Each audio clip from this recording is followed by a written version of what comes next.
you can't crisscross. Crisscross. All right, what? All the pictures of Disney fucking cigarettes are photoshopped out Oh, in movies? in pictures. So when you see him in Disneyland, you see him all out with the fingers like this because he has a cigarette in there. Oh, that would be cool to try to go see. Again, Joe Rogan saying that. I don't fucking know. Okay. Because they have that hall where it's like the old like history of Walt Disney Yeah. and like how he came up. And I know there had to be There's a couple photos of of him. him smoking. But Yeah. Of the man Walt Disney himself. Yeah. I got you. But they Photoshop, so he's just like this. Oh, you thought I said the park was holding a cigarette? No, like pictures of like from Disney, like characters. I'm sitting here trying to go, what the fuck? Who did Tinkerbell smoke? I don't remember. Yeah, but that's from Rogan and No, but they show the examples. oh, the examples. Oh, okay. Like, watch. Look at his fingers. He's like Clearly smoking a he's cigarette. clearly smoking a cigarette. There was one photo. I finger pop my gal like this. This man just standing there like this. This is a thinking. Okay. Yeah. He always thinks. He always thinks like. This is a breathing exercise. Yeah. I like that they photoshopped the cigarette, but they didn't photoshop the smoke on one of the photos. Yeah. So the smoke on the Oh, side. the swastika on his sleeve. Whoops. Whoops. Oops. Are we gonna let color folks or the Jews? Tell you what, I prefer color folks before the Jews. If I had to make, if you make- put me in a corner and I had to pick, That can't be. I don't have enough time to build a shower ride for the Jews. Was Walt German, by the way? I didn't realize. No. Okay, just No. making sure. just Neither was Henry Ford. cared for that. Just cared for them. Okay, got you. Yeah. Got Henry Ford was another one. you. That would. He helped out fucking Hitler. I don't know. I mean, I Yeah, believe. dude. He was for it. Henry Ford was about it. He was about it. He was about it. Yeah. But, you know. A lot of them guys were. They got Hey, what are you gonna do? You know what I mean? Well, what are you gonna do? I mean, we the still Detroit Lions playing the Stadium Go Ford Field. it was a different time. What are you gonna What do? are you gonna do? You know, Times change, things change, people change. What are you gonna do? Except the Jews. take down the statue and just call it a day. That's what they do. It's just weird. I'm afraid to move my legs and accidentally kick Danny's ankle over here. Baby boy got a broken hoof. Oh, hold on, I can put it on camera. Right? It's not broken, by the way. He just twisted it real bad. Yeah. Yeah, How did this happen? I was walking out from the back porch with a plate of chicken for the grill. Oh, And stepped in a hole. did you spill all the chicken? No, I saved the chicken. I didn't fall all the way to the ground because they asked you that. You know, they ask like, if you twist your ankle, they go, "Did you fall?" And I go, What difference? I go, "No, but I hurt my ankle. Like I didn't." What do you mean? Did I fall? Like, did you fall flat on your face or something? What would that have Why to would do you with fall my? on your face? I don't know. It was Danny. But also, why would that? I'm here because my ankle hurts. Wait, time out. I pictured Danny will fall How with do those you figurines from hold Animal up, Party. Hold up. Hold up. All right. How does your ankle work? This way, this way, this way. So when you twist your ankle, But he said he fell in a hole. no, but why would he fall on his face? Could you just go? White people faint when they get hurt. They go, They asked that. I think it's like I wonder if they like I rolled my ankle and they kept asking me if I fell. Like, did you hit your head and get a concussion? Is what it felt like they were asking me. Oh, yeah. And I was just like, Why you ask? Because you're really dumb showing up here with a sprained ankle. I can tell you, there was a little bit of like because it was like 11 o'clock when I got. yeah, you went late. Yeah, well, it happened at 7, and when am I gonna not eat dinner? So I Showed up with a plate at the ER. I finished dinner and helped put the kids to bed or whatever, and then I was like, Did you kiss him goodbye? I was like, I couldn't walk, dude. It hurt so much. Would you crawl to the bed? No, I just limped, like god awful limp. He texted the bear. The bear picked him up and put him in the car. Okay. But when you go into the ER, going. So you went to the ER in the hospital. You didn't go to urgent care. Okay. He didn't go to CVS 24/7. No. Yeah. Because a lot of them, I never know. Some of them places don't do X-rays. Yeah. So like I don't know which ones. So you got it taken care of. Yeah. Okay. But it's weird to walk into ER at like 11 at night. Yeah. There's always a baby with a black eye. And not.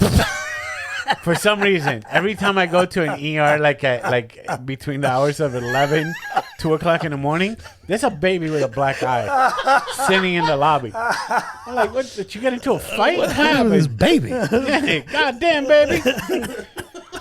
Got into it. And it just stares at you with a black eye. Like you did it. Yeah, dude. And you're like, I don't know if I want Baby's looking at you like, that's that motherfucker right there. I don't want any problems. look at this black eye. It's weird being in there because it's hard to not feel like everybody's looking at you like, oh, he's here for pain meds. You know what I mean? Okay. Oh, so that's what you went. You were thinking that you were just trying to get. I mean, I had this feeling. Like I had this feeling like all the doctors and nurses were looking at me like, oh, here's another one looking for fucking oxy. Oh, so they think. Oh, yeah. You know what I mean? So they think you're faking your wobble. I don't know if they think that, but that's how I felt like they felt. You know what I mean? Okay. So like I'm really trying to like I pulled up the Canelo fight on my phone and was watching it. Like, do you think I would be here for drugs if I was missing the fight? You know? Yeah, they X-rayed, no fractures, just sprained on the fibular, tibular, whichever one's is outside. Yeah. And then the fifth metatarsal, the joint at the big joint on the side of your foot where your pinky starts, your pinky toe starts. Okay. And that's the motherfucker that hurts. When you rolled it, did you go with the floor or did you force it back in? Like, you know, sometimes when you roll your ankle, someone will kind of like stumble. You know, I'm going to tell you something, because the doctor asked me the same thing. He was like, first of all, he's looking at my foot going, which way did you roll it? And I'm right. And in my head, I'm going, do you want me to fucking twist it and show you? Like, that shit hurts. So I showed him on my other... And also, I don't know. I wasn't looking at my fucking slow-mo replay of my ankle. I know where it hurts now. I think it went like bleh, this way. I don't think it went this way. The other way. Yeah. But I don't fucking know. It just hurt. It just happened. I stepped in a hole and went, ah! I like how Kermit asked you, did you have enough reaction time to get yourself together? You know... Yeah, while it was rolling, were you thinking about which direction your momentum was? Did I leave the iron on? Well, he saved the chicken, so clearly he didn't roll it that hard. I just went, aha! That's all I did. That's how I felt. Which way did it roll? The fucking ouch way. So, can I tell mine was the dumbest way for me to roll the ankle. I did it in New York. I was on the phone. I was trying to get score tickets for the Knicks versus Sixers home opener. I get the tickets, but I had left my wallet in my friend's office for some reason. And I'm like, I'll be right back. Boom. So I had to go, like, what is it? Flights of stairs or steps? 5 steps? Yeah. Up. Okay. Boom. And I'm wearing dress shoes. I run up to my buddy's cubicle, get my wallet, come back. Instead of me walking down those 5 steps, oh no, I jump down, because I still think I'm young. Because you're young, yeah. And when I land, my ankle just went fuck, and it was the worst thing. I think I got pictures of it, and I'll bring it next week. I definitely have pictures of this. It went immediately purple. Yeah. Like it swelled up like a softball. I went straight to the I'm like, hey man, I'm gonna have to call you back about these tickets because there is no way I was gonna make it then, bro. I went to the ER. How'd it happen? I twisted my ankle. It's like, man, that's very severe. Where you work? Like I work at Fox and stuff like that. And you just roll your ankle like that? And I'm like, yeah, I was walking down the steps and I missed a step and I twisted. It's like, man, that's very severe. Wow, I've never seen something like that. I didn't want to say that I jumped. Right. You didn't tell them because you were in a hurry for basketball tickets. Basketball tickets. But dude, the thing swelled up so bad. I thought it was broken, but no, it was a sprain. Mine's not too swollen. Although apparently, according to you guys, you wouldn't know anyways by comparing it to the other foot. Bro. You fucking I go, pieces of shit. I go, Danny, send us some photos. We want to see. And there's He like showed us the good one, Yes. and we're like, That's the good That's the one. good Yeah. one? So end of call. We just called. Fuck you guys. it looked like the foot from what was the movie with Adam Sandler and he had a dead foot? Oh, Mr. Mr. Deeds. Deeds. Fucking bag of shit. did you feel like shit at the emergency room? Did you feel like, what a waste of time? No, man. Like honestly, He was in pain. yeah. Did they give you something for the pain? Ibuprofen 800 or whatever. That's it. Yeah, because then I think, and that's why I was like, oh, they think I'm here for, because even the line of questioning was like, that's what I mean. Like, Are you an addict? Did you fall down? Did you this or that? And I'm just like, dude, my ankle hurts. Take the X-ray. Fucking tell me what's wrong with it, and then tell me what to do. What a pleasure of a Are patient you are. white? I don't like. Yes? I don't need this line of questioning. Are you from a popka? Yes. Okay. No ox. But it's like the same thing. Like it's like when cops pull you over and for speeding or whatever, and then they ask like, "Well, where are you coming from? Where you did it?" It's just like, hey man, is there an answer that makes it? Can I right? tell you something? I was with John Charles. Okay. We did side splitters one time and went drinking and then drove. He got pulled over, and this asshole fucking confessed to the cop that he was drinking. Oh no! But he said the magic words of, "Yeah, I had a full meal. And I had 2 drinks." And but there's a way to say it. But I'm like, why? No, you know how you say it? Fucking with being quiet. Yes. And also, don't ask me. You didn't pull me over to ask me if I had a couple drinks with Yeah. dinner. You piece of shit. Wait, so the cops pull you over and So he he was goes, just like, I had 2 drinks, in the span of an hour with a full meal or something like that. And I was like, afterwards, the cop let him go, and I was like, the magic of being white. yeah. But also, I was like, why would you tell him that? He goes, oh yeah, you just tell him that and just I'm like, but you didn't even have to say that Anything. You were to be drinking. Yes. You weren't swerving or anything. You just fucking. I get upset when they ask me questions.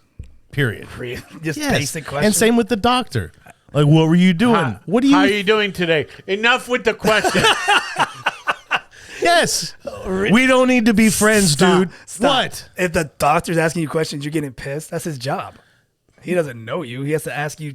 Ask me what? He has to ask you. All right, when Yeah, you dude, fell, when did you you got- fall on your head? Yo, did you fall on your head? Settle the fuck Yeah, down. see right there. That Settle down. energy. The No. What do doctor you mean, has no? to ask you He questions. has to. Yeah, where does it hurt? No, but he has to know like the. How did it happen? How did it? Sure. Do you have a history of fucking Of obesity? do I have a history of fucking twisting my ankle Yeah. in a hole in the backyard? Yeah, were you lightheaded? Were you? Did you? Yeah. What the fuck? Did you get do a I feel disease? fevery? Yes. No. I'm here because my fucking ankle hurts. you have I'm already spaghetti aggravated ligaments? at you, and do I what? You have spaghetti ligaments. I don't know why it bugged me. Yeah, dude. You can. Well, I don't understand why it bugs you. Yeah, dude. they That's gotta his job. ask questions. He has to ask questions. No, his job is not to be a fucking podcast interviewer. But tell me the point where it hurts, and I go, yeah, and he goes, yeah. And that's it. I don't need it. Danny I wants, don't like- need it. Why? But I'm gonna tell you Why why. do you hate I don't dogs? like my meal servers to come up and be like, so what brings you guys into town? And just hand over the fucking hamburger and scram. Leave. So I'm learning. There's a reason for that. There's a reason for what? The when they stall and stuff like that. You know how you go, you guys, I'm gonna get you your drinks. I'll be right back. Yeah. And you're like, no, I'm ready to order. Okay. They stall it so that way the cook has a window for the food to for the come out. fucking heroin to sink in. Same thing. And the food can come out Yeah. at the thing. Because if everybody shows up at the thing and orders at the same time, like say 2 tables get seated at the same time. They order the food same time. Something's And so what they think makes it better is making a new fake friend in the meantime. Fuck, You really think they care? I came with the people I like. Let me talk to them. So you just want someone. You have someone stand here. So you go to a restaurant and then I go up to you. What do you want? That's what you want. That's you that's like McDonald's. You want the least interaction. I like them to be polite. Okay. Hey, how's it going? My name's Kermit. What do you want? I don't listen. Nobody would ever go, "What do you want?" Well, that's what you're saying. That's what you want. No. What I'm saying is, if you came up to you, go, "Hi, what kind of food? What kind of food do you like to eat? What do you typically used to eat? right. Hey, how long did it take you to get here? Are you feeling okay? Have you seen the new episode of Ozarks? Fuck out of here! I want fucking beer cheese pretzels. Leave me the fuck alone. Where are you going? That's what I'm saying. The unnecessary small talk questions from fucking people on the clock. I don't need it. I don't need it because I know it's fake. What brings you to Twin Peaks? See tits. Hunger brought me here. Hunger and tits. The same thing that brings me to fucking Publix and everywhere else is hunger. How about you say, well, I was just diagnosed with terminal cancer, and I figured, and then see where this goes. You know what I mean? Just give them something. Give them something. You ask. Something to take back to the chef. They just found the body of my mother on a ditch, and I just figure, before I go to the morgue, let me go have a quick beer cheese pretzel. Is that what you fucking call it? And but yeah, other than that, everything's good. That's a daddy. That's the action daddy. You know what I don't like, and I'm with you because I know you don't. I know you feel along the same lines. But I do want them to be polite. Don't get me wrong. Okay. Yeah. And nice. At Chick-fil-A, they force them. So, you guys have any big plans on the weekend? Who the fuck are you? I never had that before. Oh, what? Never had anyone ask me Did you that. ever go to Chick-fil-A? Yeah. I go When? to Chicken Filler. When? At least like twice a month. Okay, so you don't go. I mean, You don't have a Chick-fil-A around here. I've got. I mean, twice a month is not Is bad. there one around here? Yes. Where? I don't That's know. twice, bro. How many times are you gonna? yeah, burp? that first one was small. I had to make up for it. Okay. It was a Let's little, not- a little weak. I don't mind. I know it's your signature No, thing, I know. but now you're I was- forcing it. I actually didn't know if anybody heard it. It was so small, so I didn't had to make sure. I'm sorry. It was a weak one. You heard it. I heard it. He was like, oh, I got to double down. I gotta redeem myself. I ignored the first one too, and then the second one I was like, all right. I just figured it's his fucking sorry. burpee thing, I'm sorry. stuff like that. But now you're doing it like real early on. Well, it just kind of whenever it It happens. I was think. okay. His signature thing. Yeah, I'm sorry. What the hell are we talking about? Is the Chick-fil-A. Oh yeah, yeah, dude. Just the unnecessarily. Here's the thing. I know you're being paid to act this way to me, so I don't appreciate it. So You know who doesn't ask questions? Every other fast food place. Wendy's, Burger King's, McDonald's. You think you're waiting there and they're going, so any plans for the weekend? No, because they're in a fucking rush to get the shit out there. Right. Yeah. So pipe down and hurry.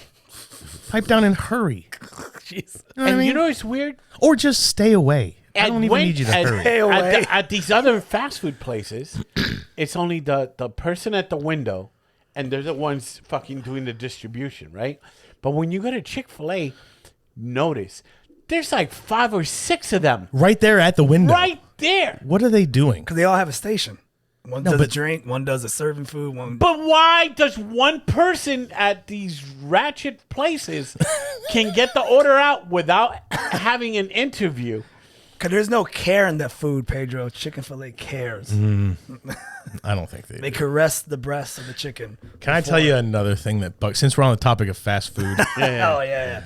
when you go to the fast food and you order and then you pay at the window and then you go up to the window where they give you the food and they ask you to pull forward, like or pull over to the. Oh yeah. I just want no.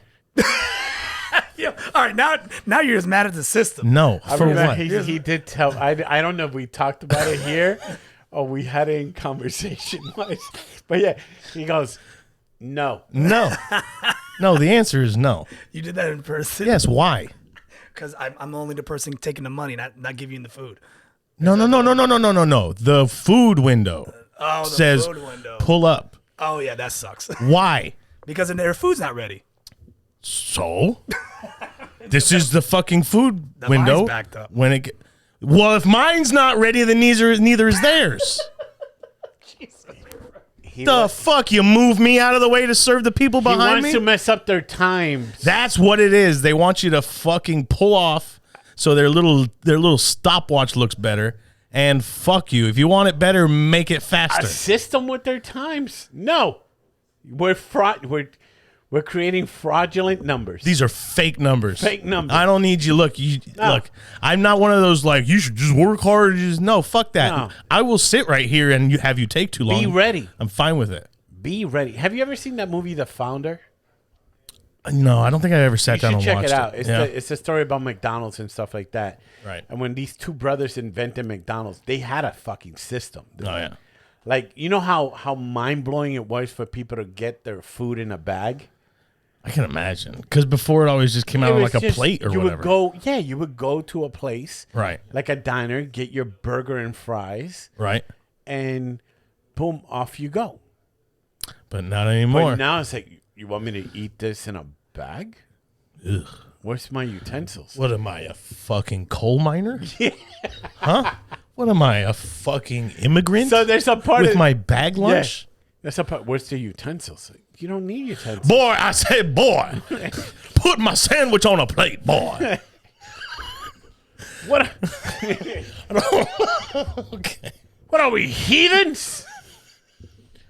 Eat with my hands. What is this witchcraft? Okay, you know, I always think about that shit too.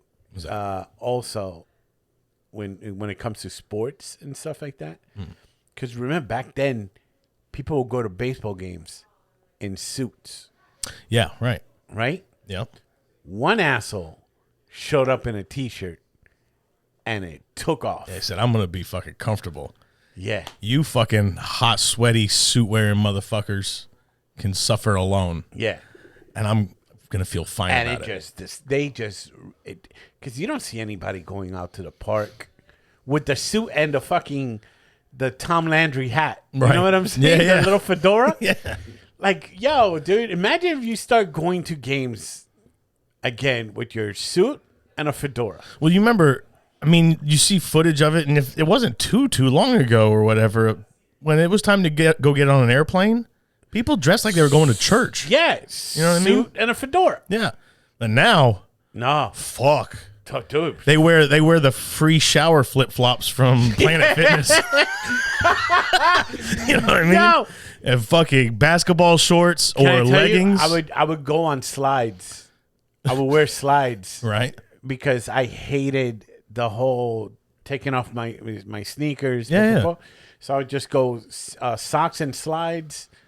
Boom. And then once I'm done with the TSA stuff, this is the only country that still does the removal of the shoes. Of course. I did it in London, and they looked at me and said, "What are you doing? Yeah. What are you doing?" It's like, I'm taking off my shoe. No. But they're very strict with the contents and stuff like that. Yeah. And they'll be like, "Did you not see the sign?" All right, so here's my question. What is the fear with liquids? Like gasoline, flammable stuff. Is it just flammable? Yeah. Right. That's pretty much it. I just was like, I don't know what because they have like how much you can bring or whatever. Yeah. But the reason why I ask is But if we're terrorists and you bring 4 ounces of gasoline in a perfume bottle, I bring 4 ounces of gasoline. He brings 4 ounces of. You know what I mean? Yes, I know exactly. And that's kind of the reason why I'm asking, because I saw something at the Vegas airport on my way back this week that I had never seen before. Of a guy that I was walking along with had a water bottle. Yeah. Like a reusable one.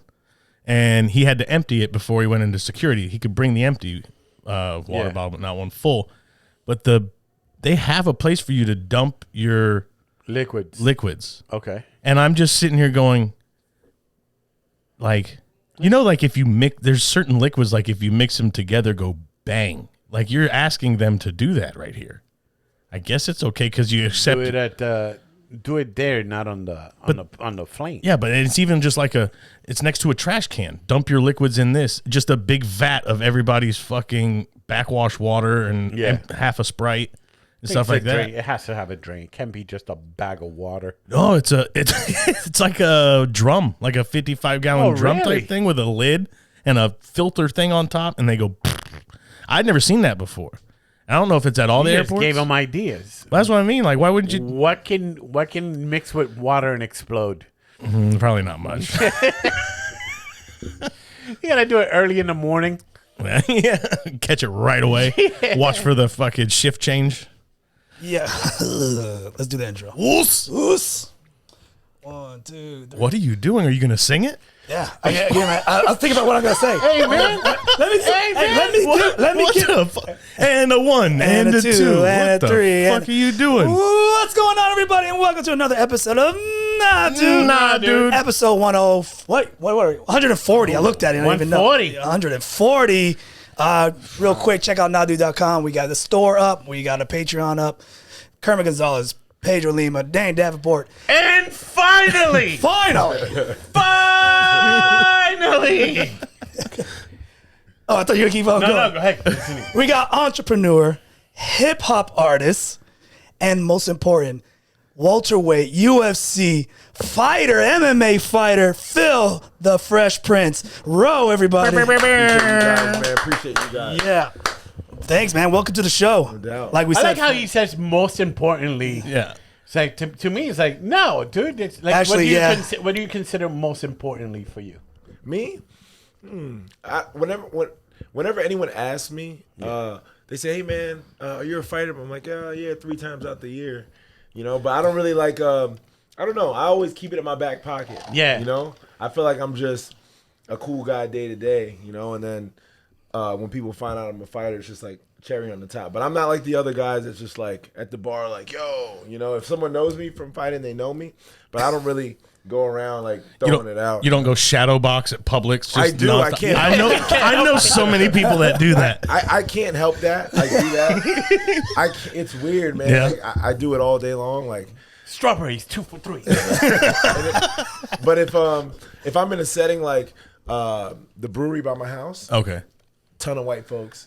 I don't want to spook them. Oh, and it's a nice neighborhood, nice new brewery. So whenever I go, I just get the urge. It's like a tick, and I'm like, Yeah, we frighten easily. I'll slow it down a little bit. How great is it, Phil, to know that if somebody fucking starts yabbing at you, that you can fucking just end them like that? I mean, what power? Like it's like somebody be like, oh fuck, like start talking to you like a little rough, and you just be like, yeah. yo, but bro, here's what's funny about that. What's funny is it's almost like the opposite now. Like before I knew how to fight and defend myself, I was so eager to fight. I don't know why. Yeah. And now it's like literally the polar opposite. Like it takes hell and high water for me to get into a Yeah, because you can end them. any type of altercation with somebody. Yeah. And I am very Reserve. confrontational. Oh, you are I confident. am. I'm from New York. You know, I'm quick. Yeah. I'm always on my P's and Q's. Like, you know what I mean? So I'm very confrontational, especially now that I have kids. Like, my senses are always heightened. But I'm not like confrontational, like going around trying to fight people. But like, I am confrontational. I think most fighters are. But it takes hell and high water for me to physically get into an altercation with someone. But New York confrontational is a little different because everybody's confrontational in New York. You guys are just But yelling. you rarely see anybody throw down. Like head on a swivel, You know what I mean? confrontational. Like in type the shit. like Yeah, in the- not like fuck you, mother. You know what I mean? Right. Like just always like on my P's and Q's. You know, Yeah. like trying to control situations if I can. Know where the threats are. Exactly. Know where the exits are. Yeah, Trying to be yeah, ahead yeah, of the yeah. ball. You know, but I got you. I've been fighting for 12 years now. I would say the last street altercation I got in was we're in 2015. And what's funny is it was totally not my fault. It's my friends, and all my friends, they love always the fighting, friends. and It's always they the don't friends. fight, but they love fighting. They're terrible at it. And I literally still have a issue with my elbow because of it. Like the bursa sac, I think it's called. Like it's like that soft, like that This joint right here? I don't know. It's like the outer layer of your elbow, so where Okay. you can put your elbow on a hard surface, and it, you know what I mean? It's Yeah, like yeah. So now that is gone on my elbow. So like it makes like if you asked me to put my elbow on that counter and do this, it would make me cringe. I wouldn't do it. So no arm wrestling for you. No, fuck no. I would like. It's not a pain. We it's got just him like, on something. Yeah. You know what I'm saying? Like it just makes me cringe. Yeah. Like because it's bone on bone. Oh, But it's like in 2015, I don't know how pods work. How long you like? Should I tell the story? Yeah, we tell got the time. story, Okay, bro. okay. I mean, He's the one doing the editing. Don't worry about it. Yeah. I mean, as long as it's not be incriminating, like, yeah, and then we put Yeah. the body in the hey, man, no. Don't go incriminating, but also don't give us the Godfather 1 and 2. Like let's try and get it. No Harry Potter books. Yeah. But sidebar, episode 140. That's fucking crazy. Yeah, man. Congrats to you. That's yeah, a lot yeah. of episodes. It's been Yeah. it's been today actually is 3 years. Oh shit! It is. Yeah. Shit, Today is a today is 3-year 3 years. anniversary. Wow. Nice, and we got Phil on. Nice. I didn't. We Finally, didn't even think about that. Finally, 3 years. We did it. And look, but here's the thing. Not for nothing. Kermit's my boy. Yeah. I don't know why we can't correlate. Maybe it's because I'm It's you, Phil. very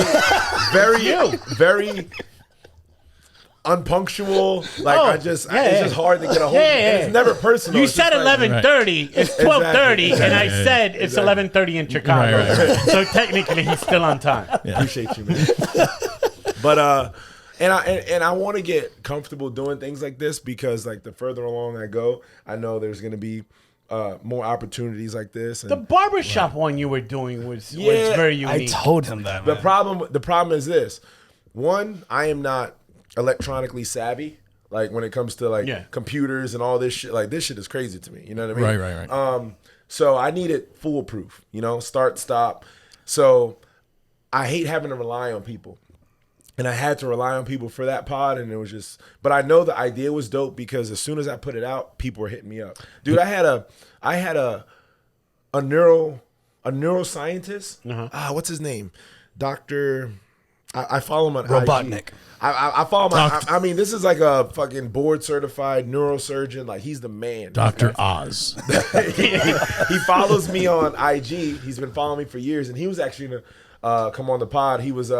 I said, yo, when you're in Orlando, let me chop you up, and I'd love to talk to you. He's like, yeah, absolutely, and like, it just never materialized because I wasn't consistent with it. But I just needed someone to help me like set it up, be the electronic guy, be the camera guy, be the media guy, whatever, and I could just do my thing. You needed a producer. Yeah. Like Absolutely. A Excuse me, producer. Like absolutely. a straight up somebody just handle all the nuts and bolts horse shit that Kermit is supposed to handle. Yeah.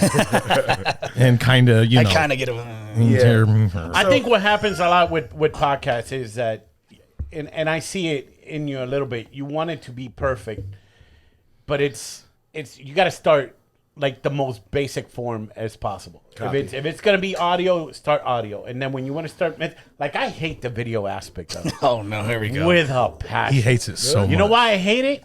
Because for some reason he has like a foot fetish. I don't have a foot fetish. And he always catches my feet. You got big feet, bro. Look, they got Danny's foot there. Why are your socks ashy? Hey man, I wore old socks.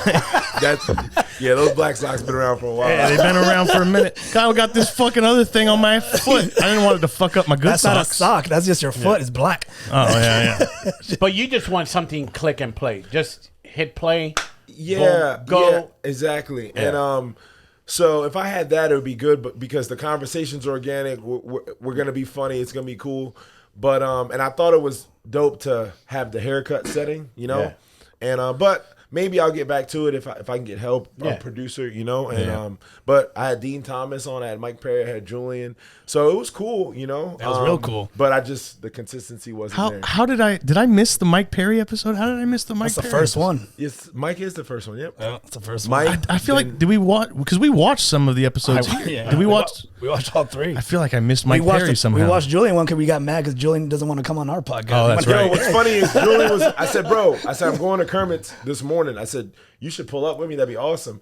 And I think he was, but I don't know what happened. But it is what it is. Yeah. He's probably at 11:30, but he's doing California There time. you go. So it's 8:30 over there. Or? Yeah, you also hated the Yeah, but then you told me, like you said, you like, Phil, it didn't really bother me. No, I thought it was actually endearing to the episode because it like added like this is a barbershop talk. You know That's what I mean? I said.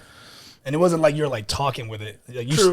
You stopped to talk and then you went back to cutting. Right. So I thought it was cool. And I think people didn't realize like how many facets there is to me. You know, like realistically, I've been cutting hair way longer than I've been fighting. You know, and I think in this order, the first thing I was good at was basketball, cutting hair, and then fighting. Yeah. And then there's a lot of things in between that. Like I've been doing music since I was 11, and people don't know that.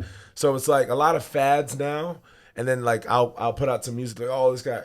No, I've actually been rapping since I was a kid. I'm from New York, you know what I mean? Like everybody raps, you know? Like rapping's not hard. I just started putting songs together because my cousin Paul Brown is fucking phenomenal, right? So I'm like, he's a cheat code.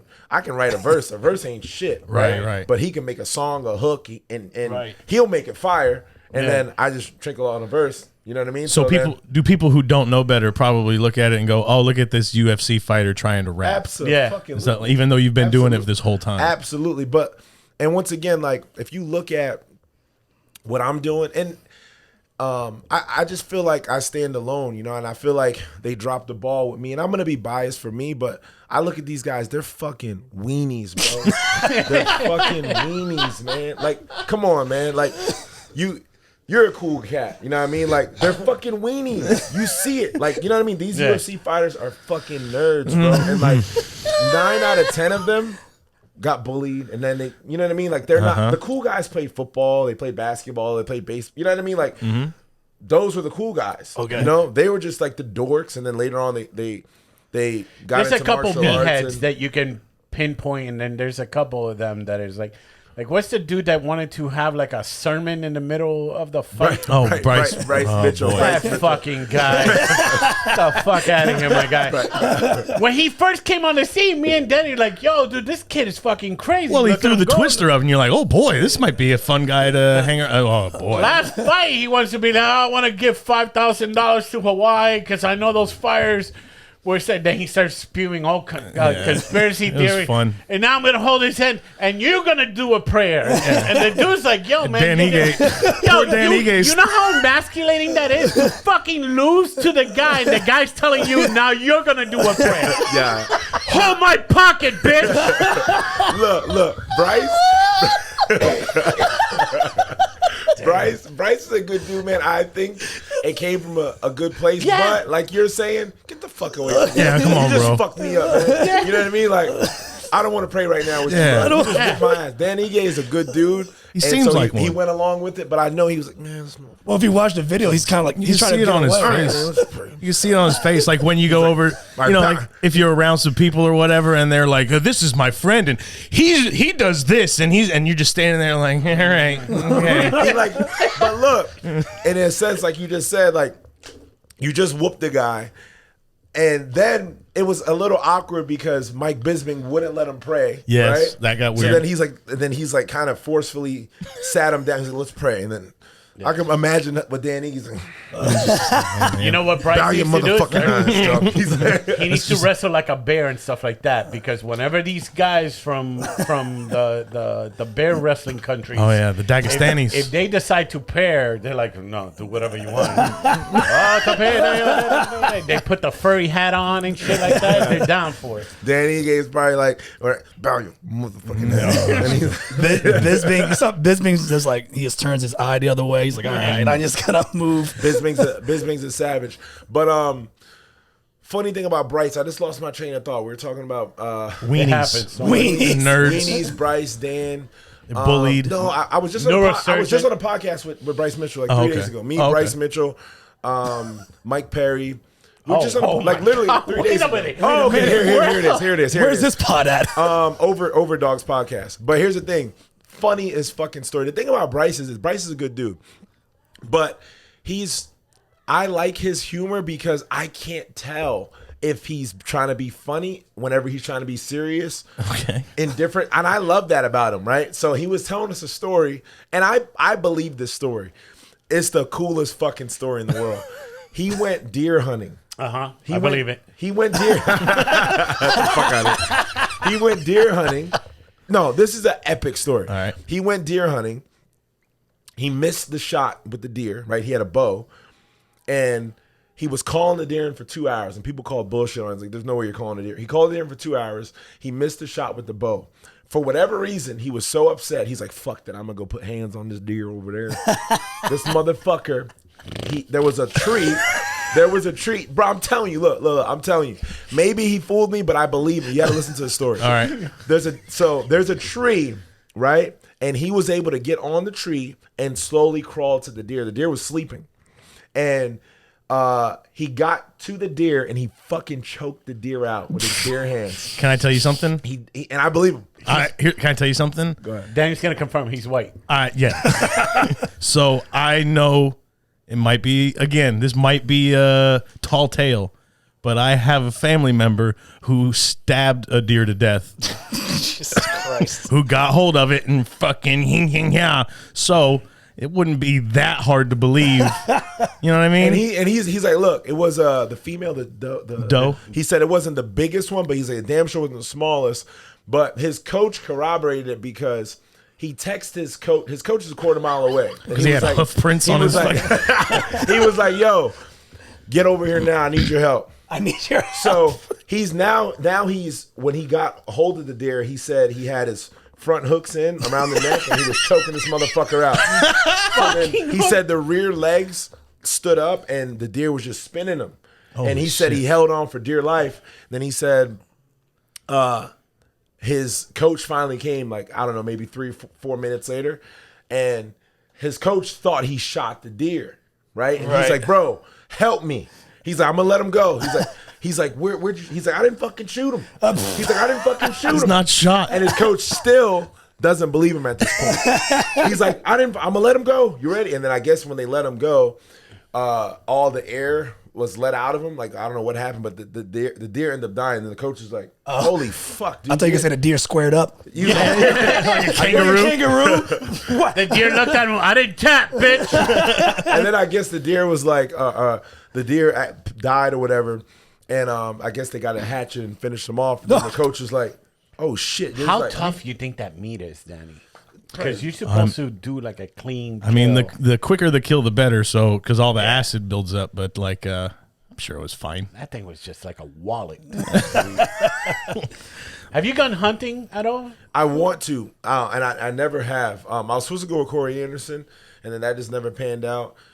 And then I was supposed to go with Bubba, and then that never panned out. But I want to. I've never been. Yeah. Like, you don't care? Like, whatever. Just want to go hunting? No, I want to go bow hunting, but the thing is this: I haven't actively been shooting, right? Yeah. So I don't want to like spend hours out in a tree stand or whatever, and then fucking butcher the whole hunt. Bro, you're because I've been 6'3". You're going to be hanging out in a tree for hours? Bro, you're going to be, this is the worst idea I ever thought. Dude, if Corey Anderson's big ass could do that, I'm like, fuck it. That's what I was thinking about too. But he's an avid hunter and he's the man. And I guess he's like really good at fucking hunting, if you can be. But You can be, yeah. I wanted to, like, if I'm gonna do it, I'd rather go with a bow. Even though I have tons of guns, You want to go old school? Either way. You're going to go like naked and afraid? Nah. Just butt-ass naked in Yeah, the man. woods? Build a shelter first and shit. How to fucking, Wow. Look, side note, I just see this is my life. You literally just reminded me. Fuck. So I'm on a reality show called Treasure Trails. Wait, can you even? He can edit it out. So if No, there's I anything- can now. But look how dumb I am. I literally completely forgot about it. I got so many things going. All they needed from me was to send in my tape, right, so they could use it. So people are auditioning all over the world, and this is the makers of Top Chef, like all these crazy shows, The Survivor. Yeah. Okay. And they reached out to me, and they said, Phil, we want you on the show. And everyone else has to send in tapes and blah, blah, blah. All they needed from me, I did everything, all the paperwork, NDA, all kind of weird shit. And then I just fucking forgot because I've been traveling here. And now after this pod, I'm going to get on my email, check everything. Fuck. Let's do it. Let's take care of it right now. What do you got to do? You got to do a video or something? No. So what they want me to do is, like, in my neighborhood, introduce myself, let them know who I am and why I would be good for Let's the show. do it outside. I got you. Yeah, I mean, we Outside, can. we just knock to your neighbor that loves to talk. No, we'll do it. And then just to have for like protocol, but I'm on the show. But the show is What's it called again? Treasure Trails. Treasure Trail. Fuck, man. Time out. So it's just He's so frustrated. No, bro. It's $4 million. There you go. so you're on a show that's like Survivor kind of style. Yes. Are there other MMA fighters on there? No. So, Oh my God, he's gonna beat up an accountant or I something? know. I can't wait. I don't think you can just legally fight fucking other game show Yeah, people or what do whatever.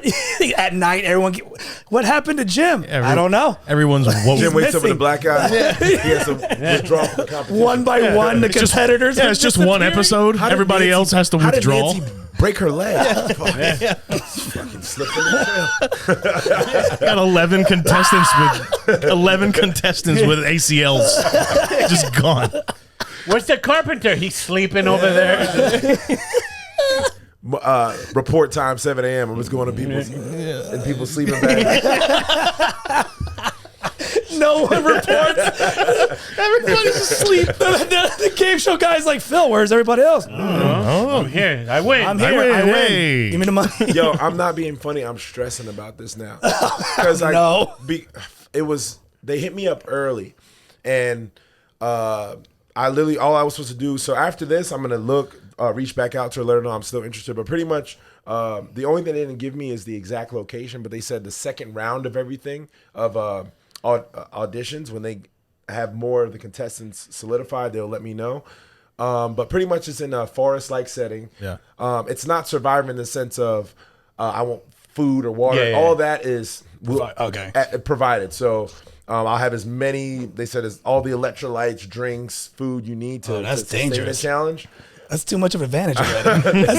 He's a healthy athlete against people that are working at Publix that could be, I just have a kids of 5 and I'm just trying to be here and support. But I don't know the dynamic of it yet, though. So I think there's some type of brain games and like puzzles too. But it's a start and finish, essentially. There's a start and finish. And you're outside in the element, though. So you are sleeping outside. And there's challenges along the way.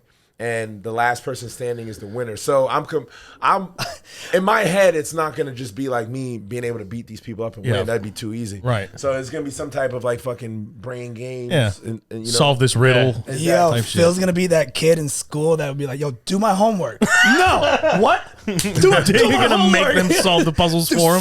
Solve it. My thing is, I'm like, I don't know how the fuck you're gonna last mentally with me for 4 weeks. Are you gonna run your mouth like crazy? Oh my god. Yes. In the confession, I'm just hearing this fucking black guy just like too hard. He made this so hard. I'm Just hurt cooking. feelings, bro. Just For hurt $1 million. feelings. Oh, for $1 million. I'll kill somebody's grandma for $1 million. More or less the game show. You know In what I mean? front of him. Yeah, fuck him. Oh, so you're gonna run your mouth mentally, break them down. That's gonna be great. Mentally destroyed. You already do that at the gym, so that should be. So what's the concern that you missed their communication to you or something? No. So like, I was supposed to do this 2 weeks ago. Oh shit. Like, look, so I want to say. Oh no. I want to say. You had a deadline. Oh no. I want to say. I gotta look again, man. I want to say it's like the end of this month to. I want to say it's the end of October it starts. So I still have time, but I don't know if I dropped the ball on, Keeping in touch with them. Yeah, I was on it. I was Just send him a video. You see what I do? You see what I do? I'm busy. But you remember when I made the post before? And you took it, but you got to take it down. Yeah, they asked me to take it down, but I forgot, like, because I've just I got so much shit going. I'm traveling, I'm training, I'm boom, boom, boom, boom, boom, and then I just forgot. You need a scheduler. I need an assistant, man, and I don't like saying that to like sound Hollywood, but I need like an assistant. I really do, someone to like help me stay on top of things. You don't got a life coach, a girl, a wife, a girlfriend. My wife is a rich white lady. We live two vastly different lives. I'm a roommate in her home. She don't got time to manage her shit. She's a doctor of dental surgery. She has like she got her own shit. Yeah, she has employees. Like I'm just like Hi. I'm just like I gave her some brown kids that gonna run faster and jump higher than everyone else, and she's good. They're smart and fast.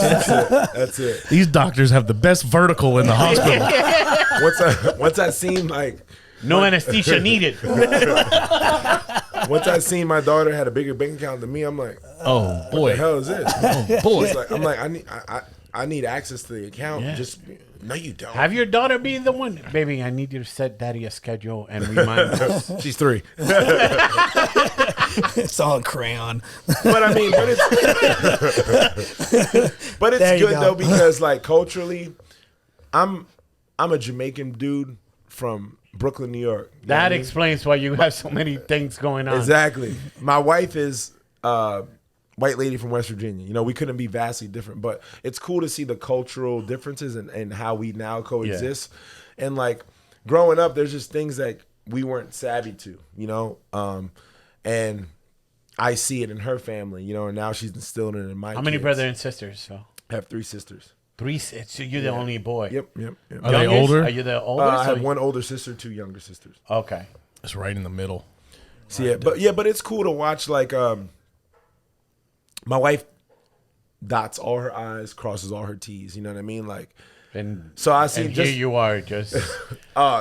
fuck. I forgot. I forgot I was on TV God soon. damn it. she's sharp, man. Only a mill. She's sharp, but it's like, I mean, this is ingrained in her. You know, like this is like, but it shows and it's not talked about enough. It shows the vast cultural differences. And like, my parents are immigrants, and they did the best they can. They grind, you know. But it's just like, when I was 18, no knock on my mom. You know, I love her to death. My parents, like, when I went to get a cell phone, I remember my credit score was like 600. I'm like, I didn't know. I like, how's my credit? And then I look, I had like some outstanding debt. I'm like, how the hell do I have outstanding debt? Oh. My mom had like hella cable bills in my name. Yeah. Yeah. Well, you watch TV though. Oh, I know How you that. watch TV? Look, I ain't tripping. I don't care. Whatever. Yeah. Whatever. You know what I mean? That's just how we live in the hood. You know what I mean? And then like, flip side, like my wife had like homes in her name at 17. You know what I mean? Like, and then like she's in the 800 Beacon, like her credit score, and that's how her Right. life jump starts. You know? So it's like, but now, you know what I mean? I'm learning, and now she's and this is no knock to my people, but it just shows like the vast cultural differences, you know? Yeah. And it's like, it's cool to see now.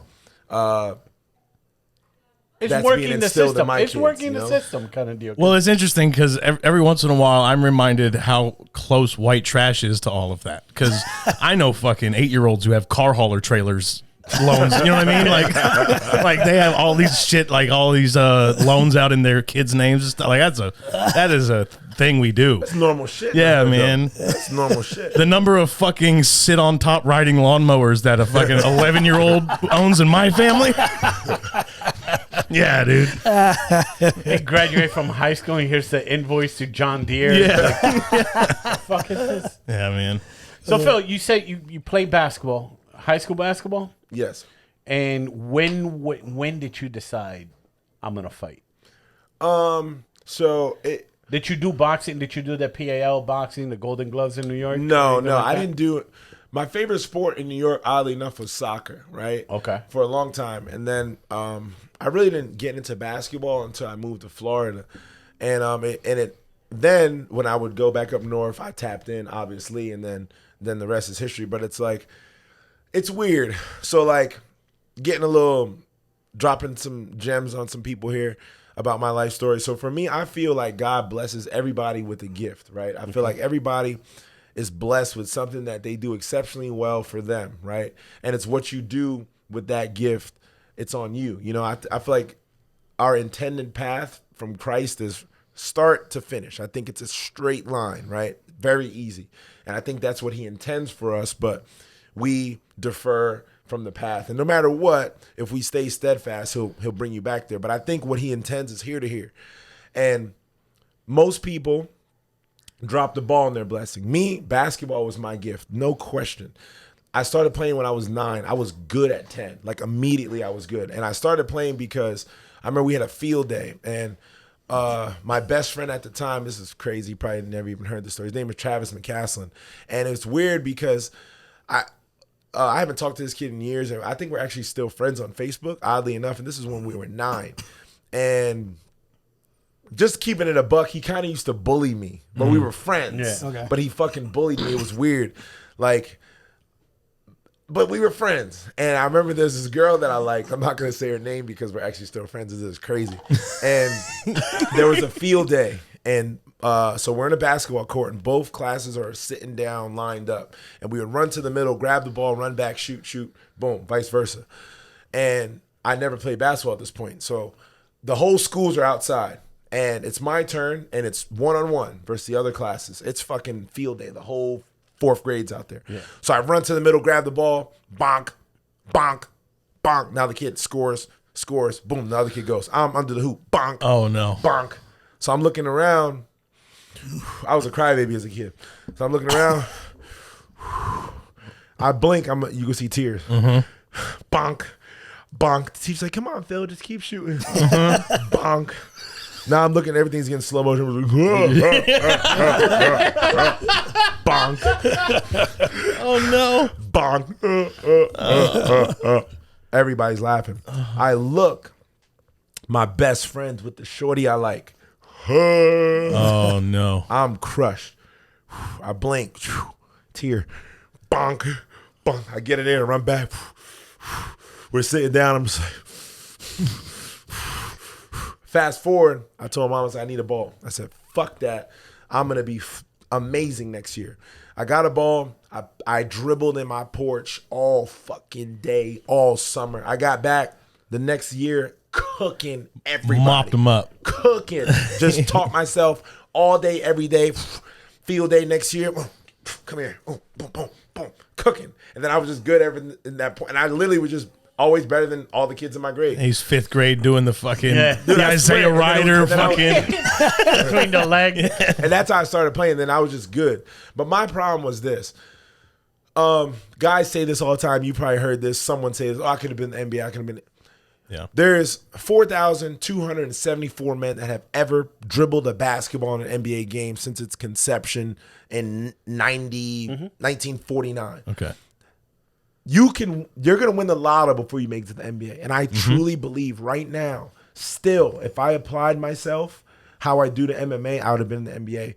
Simply because I know that was my blessing. I know that's what I was best. I was just better than everyone else, like immediately. Right. My problem was I didn't work hard, right? So like, meaning on and off the court, you got to be doing things. You got to be doing your schoolwork. You got to leave everything behind. Yeah, you can't be fucking being a knucklehead in school and not doing your work and expecting. But being a knucklehead is so much fun. Of course, it's so easy to get distracted. I was a class clown forever, every year, doing dumb shit. Like, and I was like mischievous. I wasn't like bad, like kids bringing drugs to school and knives, all dumb shit. I was just stupid stuff. Pull the fire alarm, corny little dumb shit that gets me jammed attention. up. You like exactly. attention, but fast forward, I wasn't doing what I was supposed to do to get to the league, right? In my head, and I was light years away. I might as well have been a fucking hockey player. You know what I mean? Like, there's no way you're getting to the league with what you're doing, right? And when I was 21, after high school and after trying to walk on some college teams or whatever, and I'm like, okay, this is not happening. And I don't know why I was like depressed for like 4 months. Bad, right? I was never trying to get to the NBA. Now looking back, there's no fucking you weren't doing nothing. You were just being an idiot. Right. But that was my dream my whole life. And then as soon as it became a reality that it wouldn't happen, I, for whatever reason, was just crushed. It was weird. Yeah. But then at that point, I started training through a friend of mine. And then I applied myself gun ho. What was your interest in fighting? Because to be a fighter, dude, you gotta fucking be out of your fucking mind. Yes and no. So, like, here's my thing. So, I had buddies that wrestled. They all wrestled, and a lot of high-level wrestlers, Division I All-Americans, some Olympic alternates. And my buddy Tommy Odie, shout out to Tommy, he's the one that got me into MMA from Palm Coast, Florida. That's my boy. And in 2011, he was already a blue belt. He was already fighting. And he wrestled at Labette, this D2 school where a lot of good guys went through that program.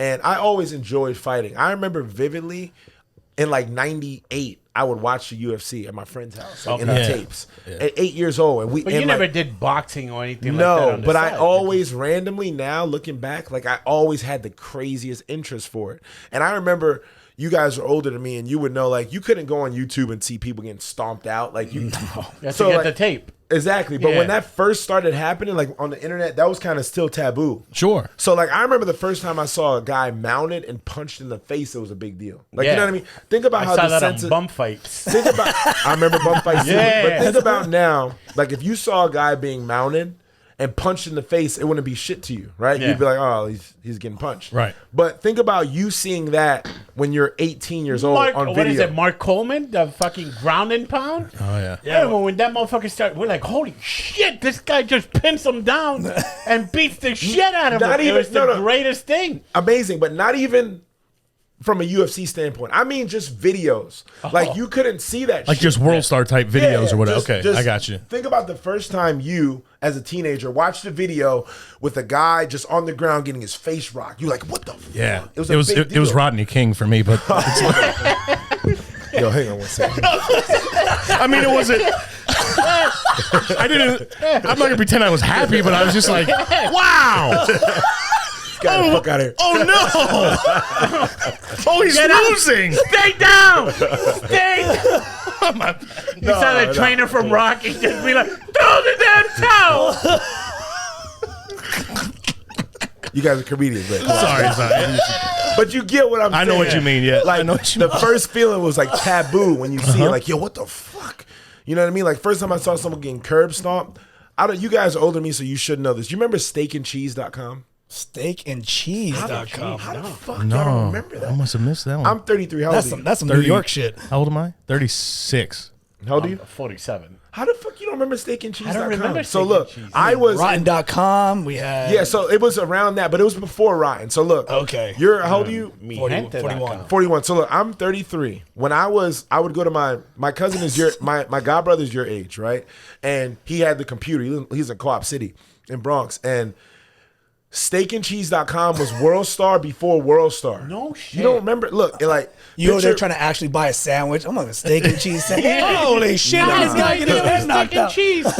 If you look, it was columned in the middle, right? In the middle of the page. It was an all black page. The letters were yellow and bold, and it was just like it would be like Kermit Training, or say Kermit Training, or Dude Podcast, or it'll be different titles, right? And it'll be like basketball player dunks over kid, or football player runs a random Just highlights. No. It would just be a sentence, and when you roll the cursor over it, it would highlight. You could click on it, and then there would be videos. But this was literally before World Star, and they would have like World Star. But they had a lot of fucking random porn shit on there too. That sounds like it. Listen, steakandcheese.com doesn't sound too safe. I wouldn't. At that time too, your computer was full of viruses. I didn't have a computer. That laptop was trash. I'm like, you know what? I don't want it. Just pop-ups left and right. But I would tell people, I'm like, yo, you got to go to steakandcheese.com.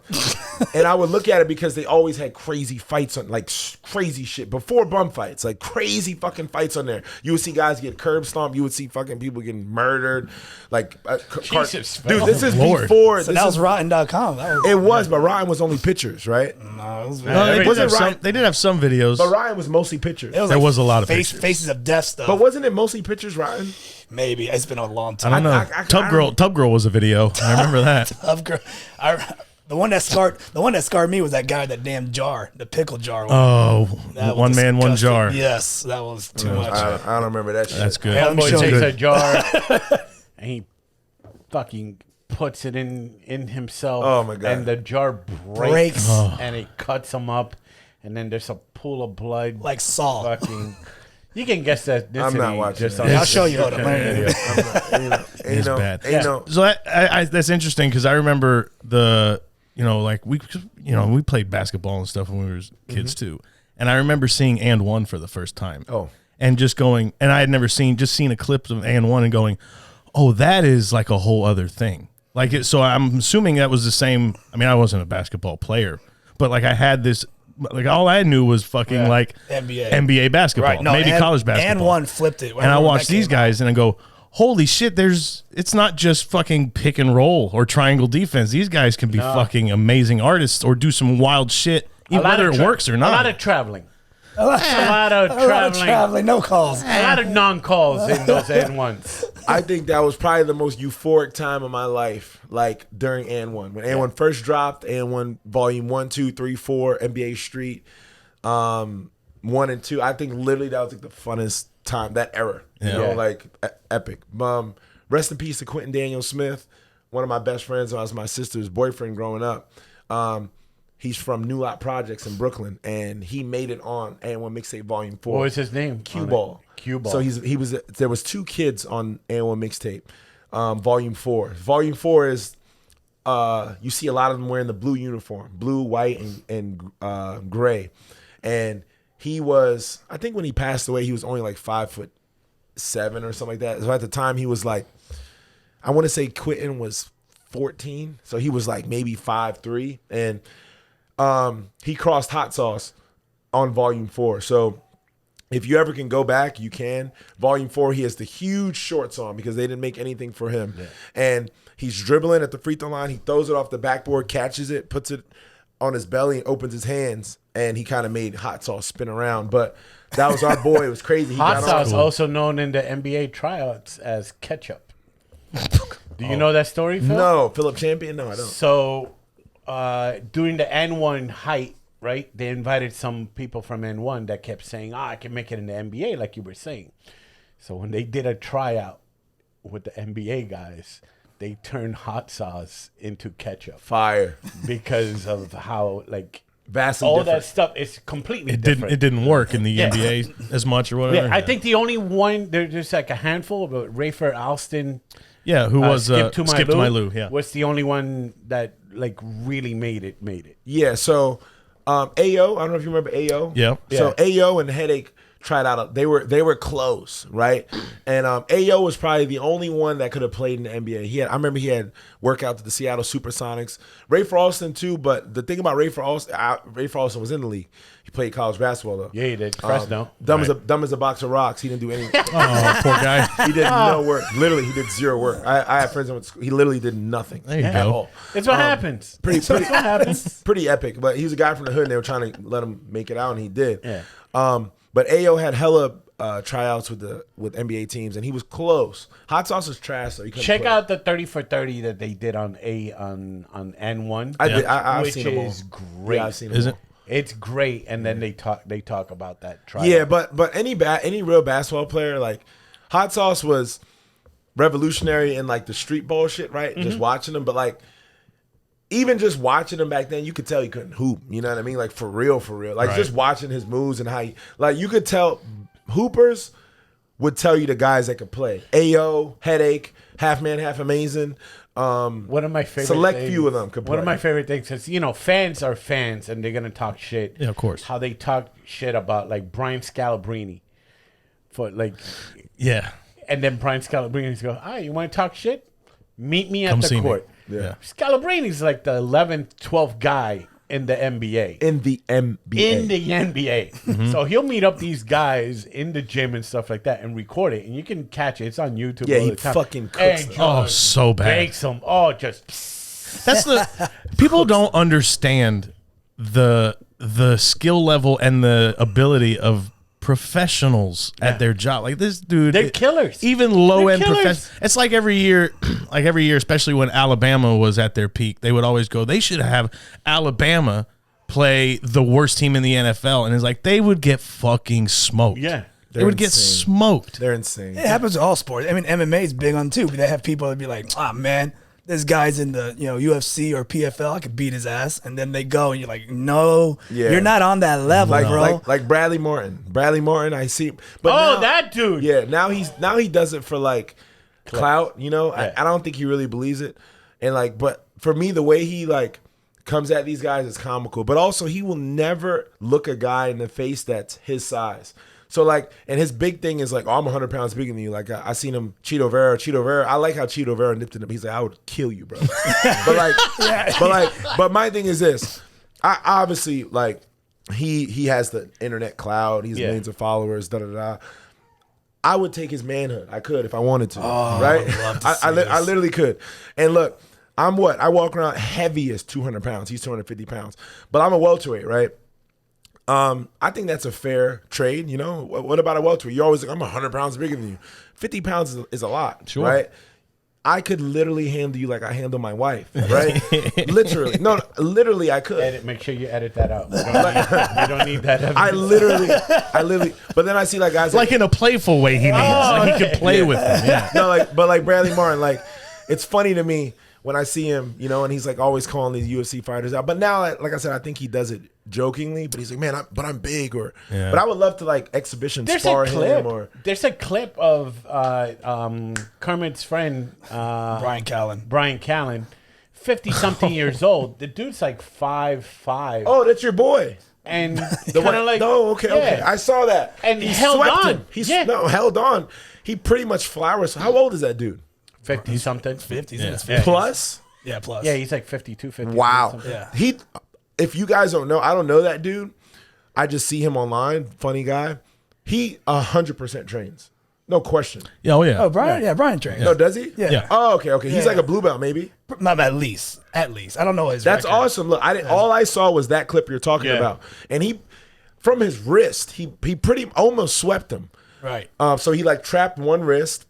He And did then that he had guy, one that, butterfly hook, and he kind of swept him off of him. and then he just overpowered him. Just kind of this. So, but what's funny is I saw that clip, and I didn't know that. I'm like, oh shit, that guy trains. I didn't know he trains. So that's pretty cool. That's pretty cool. Can I tell you something? You're talking about clout and getting clicks and stuff like that. One of the clips, I remember seeing this, and I don't know where it was. It was, you're in the gym, you're sitting down, and this guy's pretending to be talking on the phone, and he said something like snarky to you, and you go, what the fuck did you say? And he goes, oh, no, I'm on the phone. But you had this look that you were ready to fucking put an ending to it. Oh, he broke something else. Did it go? Yeah, you pulled it There out. you go. Damn it. Pause.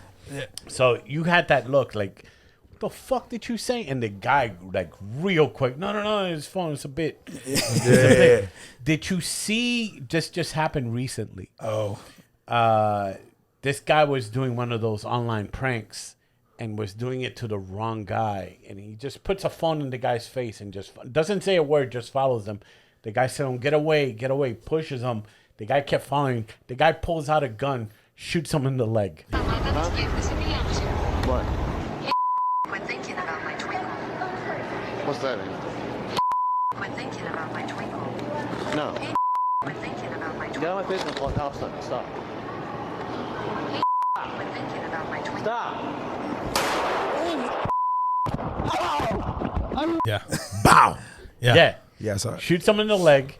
The guy went to trial and everything. They acquitted him. Amen. Yeah. Good for he him. got the only thing. Well, he did get found guilty of firing indoors or something Exactly. like that. Yeah. But other than that, Once again, good. Yeah. Good. I'm for it. somebody made a good point that I saw is what like a prank would be to like go into a restaurant and act a fool or make a noise or whatever. But what that guy was doing was harassment. Yes. Like he was Absolutely. following that guy specifically and trying to get in his space, And in his he area. he said stop. Yeah. And you were big dogging him. You Yep. know, you were putting your phone in his, and look, don't fuck with people. Yeah. You know what I mean? Yeah. Like, and now in this day and age, you guys have seen it. You know, you guys a little older than me. You guys have seen the turn from no social media to what it is now. And what people do, they don't give a fuck about money.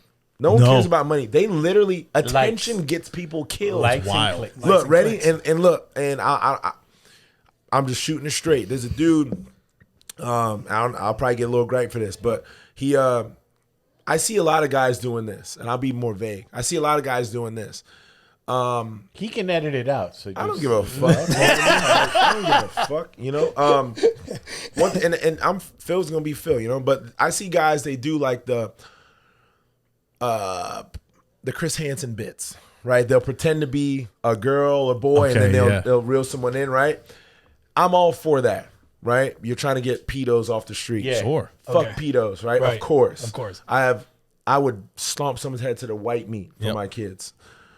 But for me, in a weird way, it's like I don't think they even give a fuck. I think they do it for the clout online. Oh, so- right? okay. You know what I'm I see what saying? you're saying. I think Yeah. they do it for the, oh man, you're amazing, bro. For the clout, because a lot of these guys now, Chris Hansen, you know why I fuck with Chris Hansen? You go to jail when you see period. Chris Hansen. The cops are outdoors. As soon as you see Yes. Chris, they're like, oh, Yep. fuck. Because they know you're, and that's what you do. Now this guy's getting prosecuted. Now he's labeled as a offender. And now that will make change. There's a solution to it. Yes. There's at least steps So to I this see process. so many guys online now. I mean, a lot, more than 5, that they do this and they humiliate them. And they think now because this guy's quote unquote pedo and fell for your sting operation, they can just. There's no rules. Yeah. Smack, humiliate you, fuck you up, fuck up your personal belongings. Like one dude, and once again, I am anti. I don't have to say I'm anti-pedo. No, Yeah. I know obviously, exactly what you mean. But you get what I'm saying. Like this one dude. Kermit's for it. No, don't you dare. don't do that. Hey, Just man. generally. Hey, Don't put man. that on my Very boy. No, quiet. how dare You know what I you? mean? How dare you? His face turning red. My face turning red. Okay, calm down, motherfucker. Yo, I'm Team Kermit, man. We'll turn these cameras off and we'll get ugly in here. Son of a bitches. Thank you. This is bullshit. But Only because my ankles hurt already.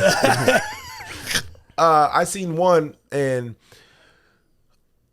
they go over the top because there's no end game, right? It's, oh, look, you were talking to a girl, smack, smack, push, get the fuck out of here, push, kick, push, and then the guy goes away. Right. So what was the solution here? Now you're popular online, right? Boom, boom. I lost my train of thought before this, but there's a gentleman, I was following him. He got murdered 2 nights ago. Oh shit. A prankster or No, he was catching pedo guys. Okay. Right? But that's And what happens when you do it without backup. he pulled up on a dude and they were pedos, I guess, through the text. I don't know what the dynamic was. And he punched one of them. The dude pulled a knife on him and he punched one. There was 2 of them. The other guy pulled a gun, shot him, and killed him. Yeah.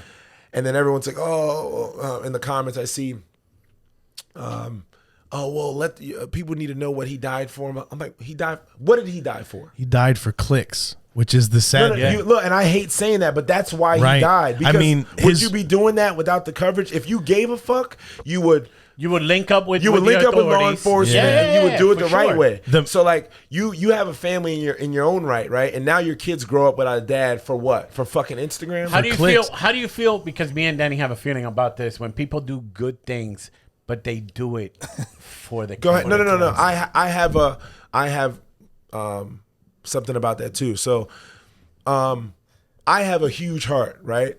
And I feel like my heart is so big. I'm gonna be the guy that gets burned for the rest of my life. Why? Because it doesn't matter. I do things because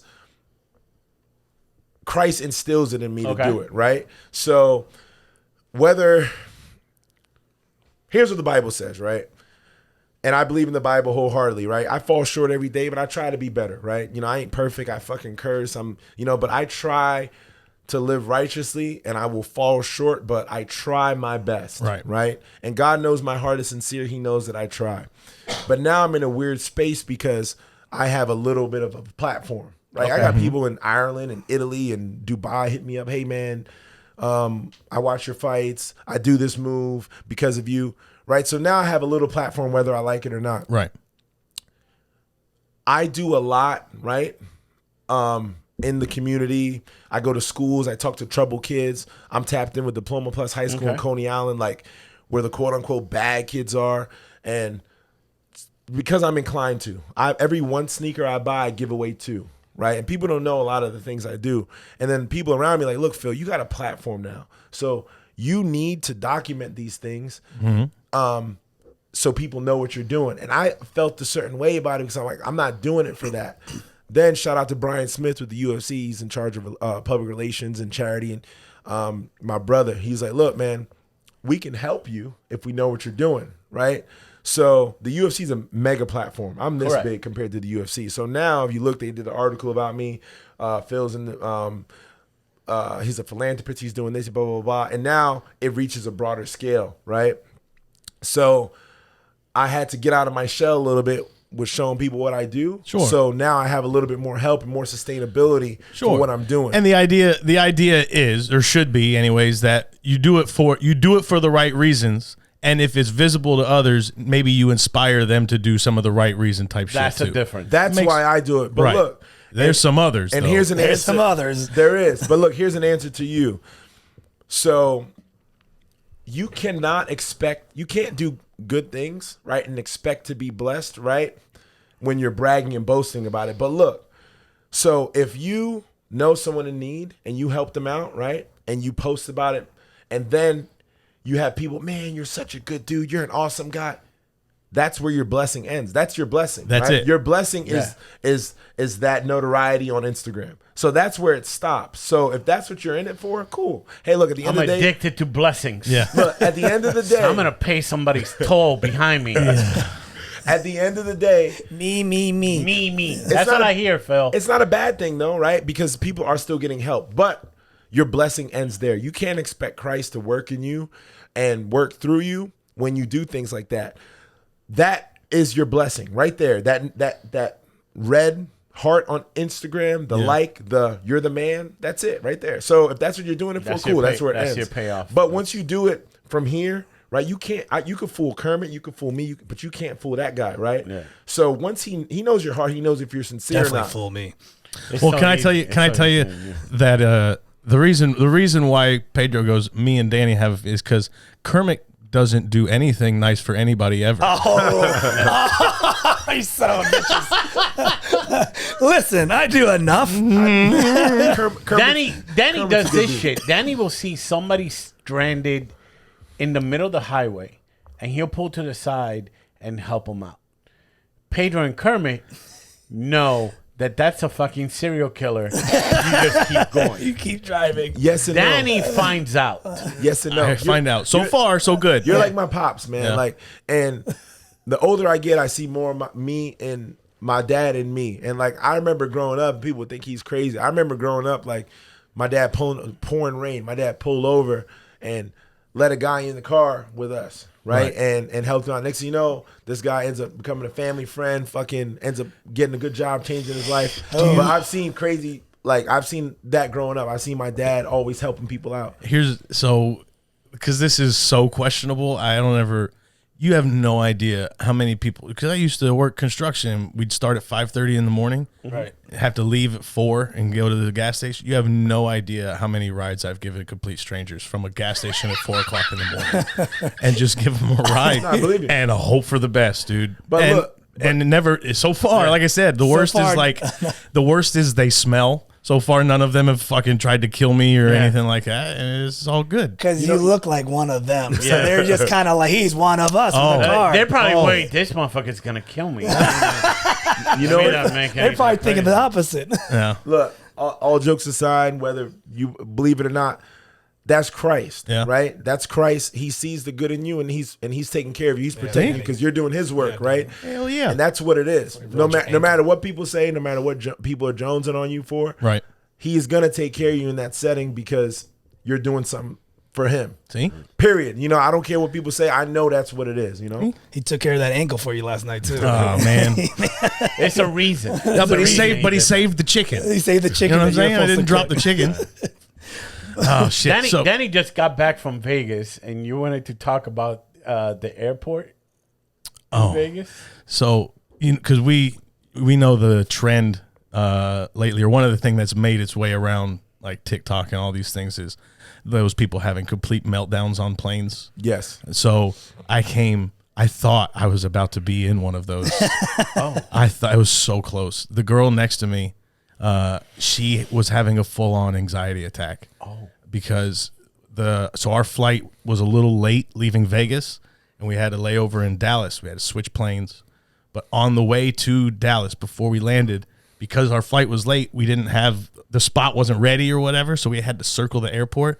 She was convinced that we had been hijacked. Oh my God. And she had a friend sitting a few rows up, and I was sitting next to her, and she was going, what's going on? Why is this happening?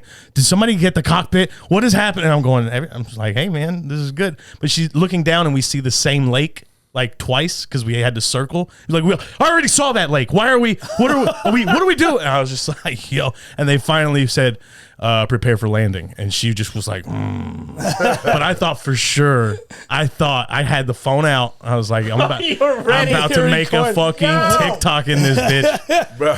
And she was so convinced that I was like, maybe something is wrong. Fuck, I don't know. Nothing I can do right now. The where I'm at, landing but- gear doesn't come down, so they just go in circles. But man, to burn through the gas. So You they should have can said dump the something like, gas. "Hey, it's our time. It's our time." Hey.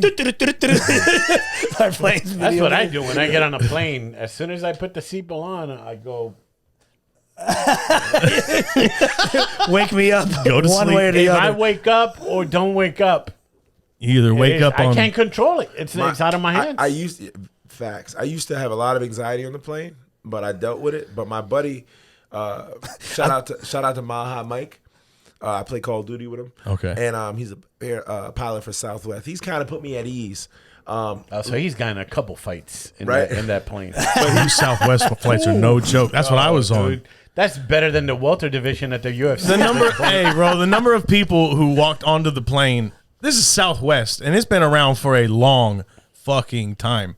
How do you not know that you don't have an assigned seat? How do you not know that? Oh, right. It's open seating. Right, So right, you right. walk in, and they go, it says I'm C9. It's like, no, bitch, that's the group you walk in with. That's not the seat you sit in. Yeah. And then they had to get the steward. That happened on that same flight. It had two people who were just like, they're in my seat, and the steward, no. Find those- you a spot. Those are retards. Phil flies first class. He doesn't know what you're talking about. Oh, Your fair coach. enough. Yeah. Does Southwest have first class?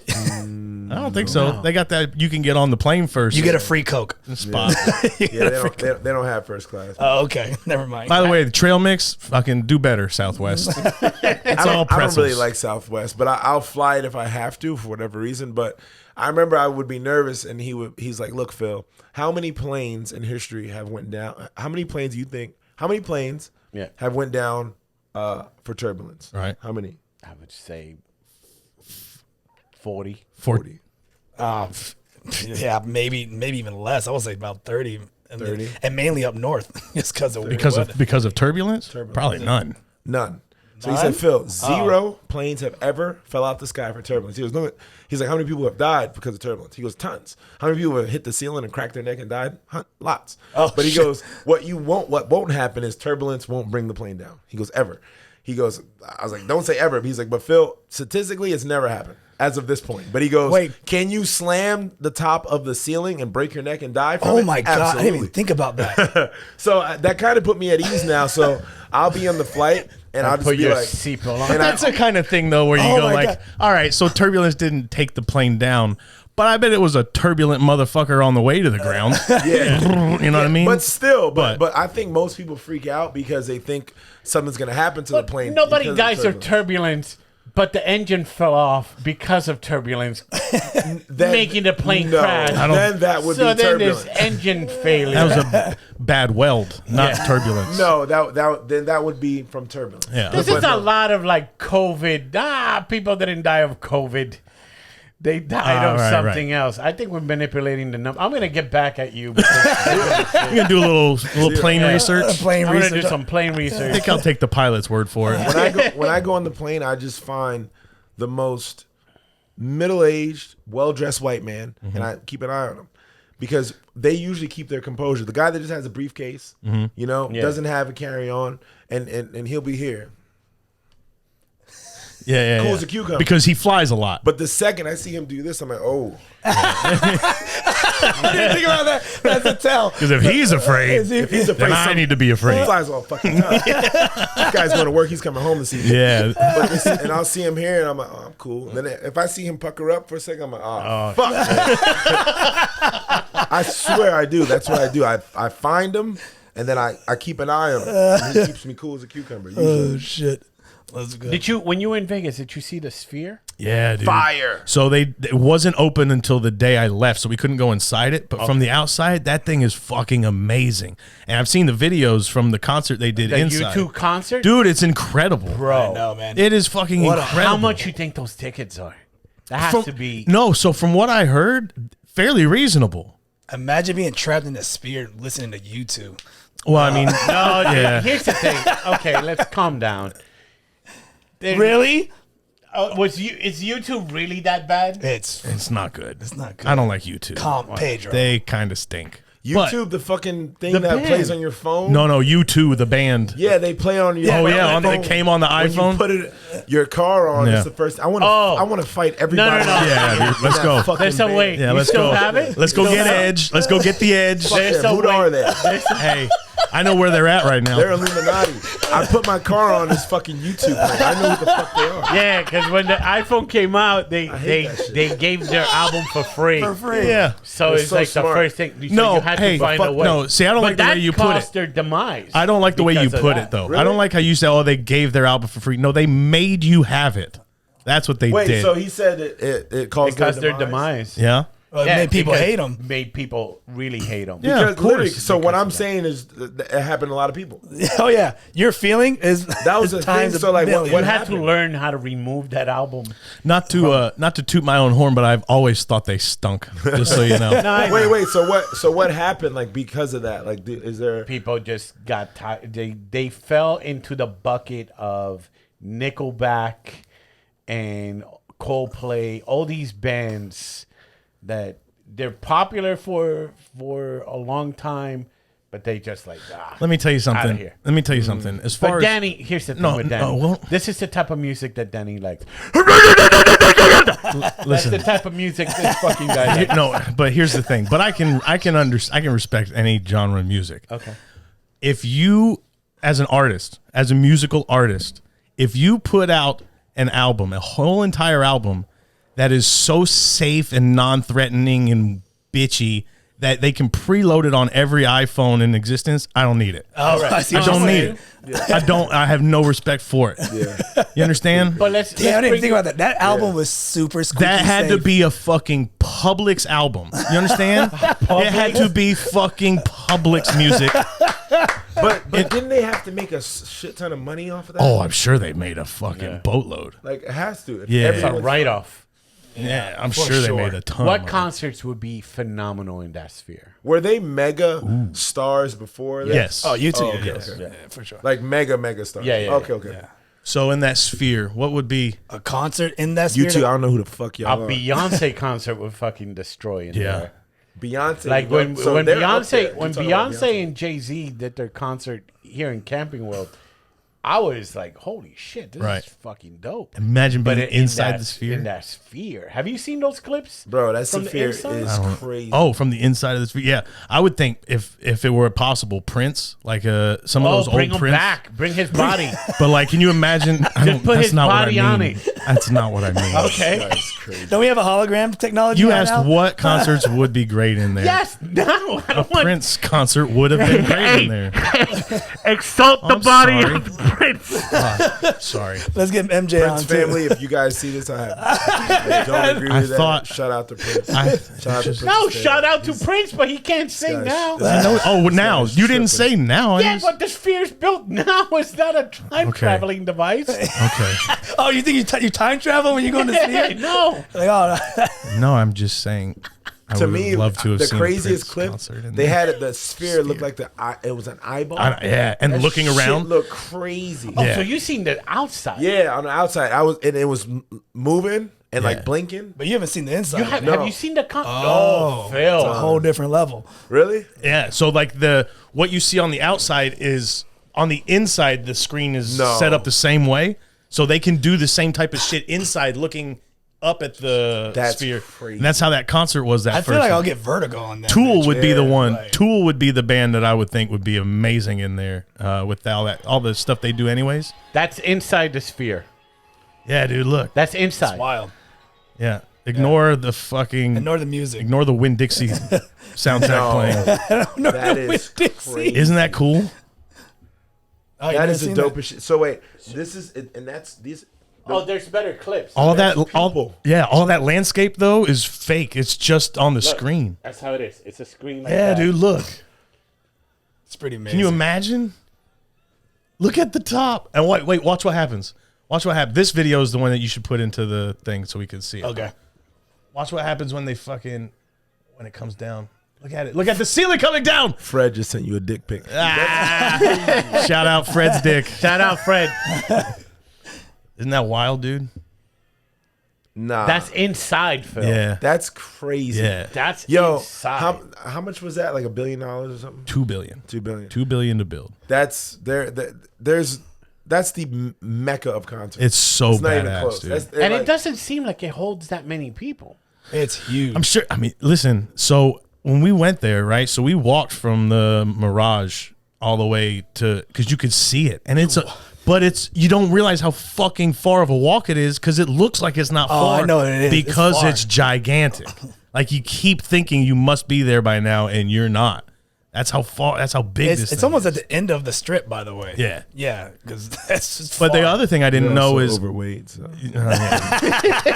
yeah. Oh no. Oh, believe me. Yeah. He had a rascal. And I had a buffet in me prior to that too. So it was a long walk. Oh, that's a No, long we've been walking for 6 minutes, man. What is it? Where the fuck is this thing? Fucking bullshit. Hey man. Oh, fuck. That dry Vegas heat. Speaking of overweight, how are those weight cuts going, buddy? I'm just kidding. It's cool. So you say you walk around maybe 200 at your heaviest. Heaviest. So getting down to 170, how God damn, dude. how close? I guess what weight? So I know you at your heaviest 200. You don't start cutting weight at 200 though. You're training to get down. When do you start? Tuesday morning I need to be 188. Okay. And then I weigh in Friday morning at 170. So Tuesday morning I have to be, if I'm 188, we're like, yeah.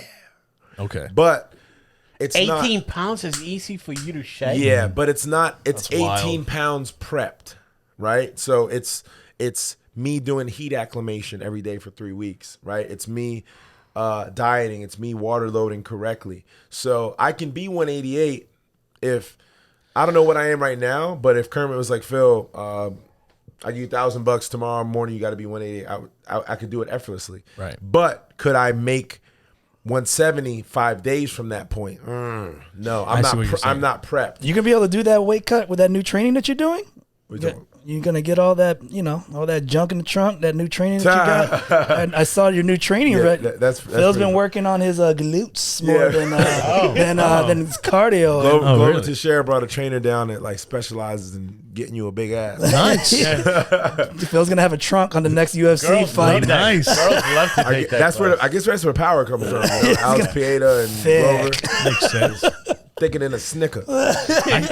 That's what I was wondering because I know there's walk around weight and then there's the weight when you start cutting. I didn't realize though your walk around weight, the weight you start cutting, you say is 188. If you're around 200 at your heaviest, you have to get down to 188 in the right way Yes, sir. in order to cut to 170. Yes. See, I wouldn't have guessed that. That's how you do it. So that's Gotcha. why I need X amount of time to allot for it. So I can't really make weight in a week without really compromising myself. I would need about 2.5 weeks, 2 weeks. Gotcha. Because I need, the most important part of my weight cut is heat acclimation, right? So I have a jacuzzi, I have a sauna at my house, but every day, 15 minutes, heat exposure, right? So if you do that, now your body is prepped and you will start to sweat a lot quicker than the average bear. What do you do for heat exposure kind of deal? Literally just get on my the sauna? jacuzzi comfortably, like just Okay. at my own comfort, excuse me. So I'm just sitting in the jacuzzi, drinking water, hanging out, and that's all you gotta do. Nothing. You don't gotta kill yourself. You can just drink water, Just drink, heat up your body Yep, somehow. yep. And your Okay. now your body every day is used to up, down, up, down. So now once you start the water load, right? Your body is used to sweating a lot faster, right? So now you have water in you, and your body will just Okay. start to expel water a lot quicker. Gotcha. If you heat acclimate, the longer you heat acclimate before the weight cut, the easier it is for your body to shed that excess water very quickly. So, just a fun fact for everyone at home: if you want to lose weight, clean up a little bit. My advice Write to this you, down, Danny. Oh, okay. Okay, fucking Tour de France Pedro over here. Get the fuck out of here. I think Pedro actually is heavier than you. I know he's taller. He is 100%. taller. He's Yeah, heavier. 100%. He's heavier, yeah. Don't let this guy come for your neck, bro. So I tell people all the time, it's small steps. So do exactly what you do every day. Eat McDonald's. I don't care what you do. Drink a gallon of water a day, right? And I guarantee you, in 10 to 15 days, you'll lose a pound. Dude, but a the pound a drink- day. Gallon of water. A gallon. Look, here's the thing. Can you do sweet tea instead? No. A gallon of sweet tea. Damn it. The water part I get, but it's so hard. It gets to a point that you just get sick of fucking water. No. So look. You just gotta stop. No, it doesn't. But look. So here's you got to think. All right. Well then. So look. I just look at the water being, nope. I'm not sick of it. Oh, you're fine. So check it out. If you when do you get a drink? When do you? It's not a trick question. When do you get a drink? First thing I do when I wake up, I do drink a thing Why? of water. Why? I don't know. I just they've always said just have. I'm thirsty. Number one. Thirsty. Cool. When do you, Kermit? When do you get a drink? First thing in the morning. Okay. Don't First thing in the copy morning. my When do you answer. know? I mean, that's the thing. That's the thing. No. The answer is no. when you're thirsty. Yeah, when you're thirsty. Exactly. When Okay, you're thirsty. when you're thirsty. If you're thirsty, you're dehydrated, right? So you shouldn't ever have to say, I am thirsty, I want to drink. The second you say that, you're dehydrated. People don't understand 90% of people are dehydrated. Are you going to die? No. Are you dehydrated like this gentleman that's stranded in the desert? Maybe not. But the second you say, I am thirsty, you're dehydrated. Right. You shouldn't have to. You should be drinking and people don't drink an adequate amount of water.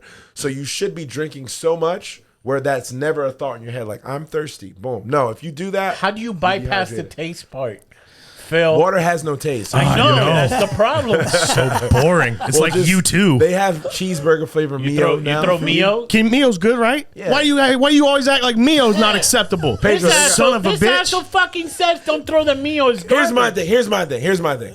I'd rather you take a gallon of water, squirt your Mio in it, and drink the fucking water. Yeah. Than drinking whatever you're gonna drink. The Gatorade, the 0 calorie this with the Circulose or whatever. Just fucking take the Gatorade is for athletes, first of all. Gatorade is Kool-Aid. Is The sodium. Kool-Aid. Gatorade is for people Gatorade like is you and me Kool-Aid. to drink when we sweat. Gatorade is Kool-Aid. Like we make fun of people at weigh-ins on like rehydrating with Gatorade. Like, look at this guy.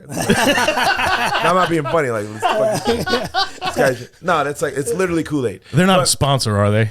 If you have No, seen, I would take that sponsorship all day. okay. But all jokes aside, put gallon water in Mio. of water a day. Do whatever you normally do, and I guarantee you'll lose weight. You'll see it. A pound. You up for it? You up for it? I'm serious. Let's do it. fucking It's not hard. Let's do October 1st. Today's the 1st. Whole October, gallon of water. You'll a day. sleep better. Your And body Mio counts. Your body will be Mio less sore. counts. Absolutely, use the Mio. Look, Mio counts. I use Mio my whole weight cut. Yeah. Fuck it, because the monotony of drinking water gets boring, right? Yeah. I used all the different Mio. Use the Mio. My nutrition, like, dude, it's fucking Mio. Okay, a Take gallon a day. gallon You will a lose. day. Let's You take guys- a picture. You guys are gonna do a We'll gallon do a a day. weigh-in. You It's gotta weigh not in. hard. I do. You should drink a gallon a day anyway. Look, this is you guys gonna be pissing like a horse. Yes, you will. This is how I do it. This is how I do it. And what's weird about drinking water, like you can drink a 2 liter of soda and hold your piss. You cannot hold your piss with Yeah, water. bro. It's weird. I don't know why. Like you 'Cause will the fucking Coke pee blocks it up. You will pee yourself trying to hold your piss if you drink water all day. Coke, I can drink like a 2 liter of Coke and damn, I gotta piss and hold it in. Just to make sure, gallon of water a day. Okay. Yep. But we can eat whatever the Do fuck whatever we you want. Still drink coffee and stuff too. Do right? whatever you Okay. want. But look, all I'm saying is start there, and Right. you will see. Oh, I you got will it. see you will see the change. I'm telling you, seriously, Okay. this is what I do. Like this is how I start my fight camps. Right, I keep my diet and I just up my water.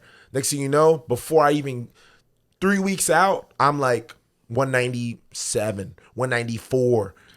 97. I'll fluctuate, but I'll get low quick because of the water. Right. So you're saying at least 3 weeks they'll see a difference. 2 weeks, 10 2 days, weeks. 2 weeks? Let's 10 go. No, 10 not days. even. Not even 10 days. They'll see. Let's 10 go. days. 10 days. 100%. 7 days they'll see difference. Here's why. 7 days. Yeah, Don't give 7 them any more days. lower numbers here. 7 days. Next week. No, 7 days easily, bro. Not even.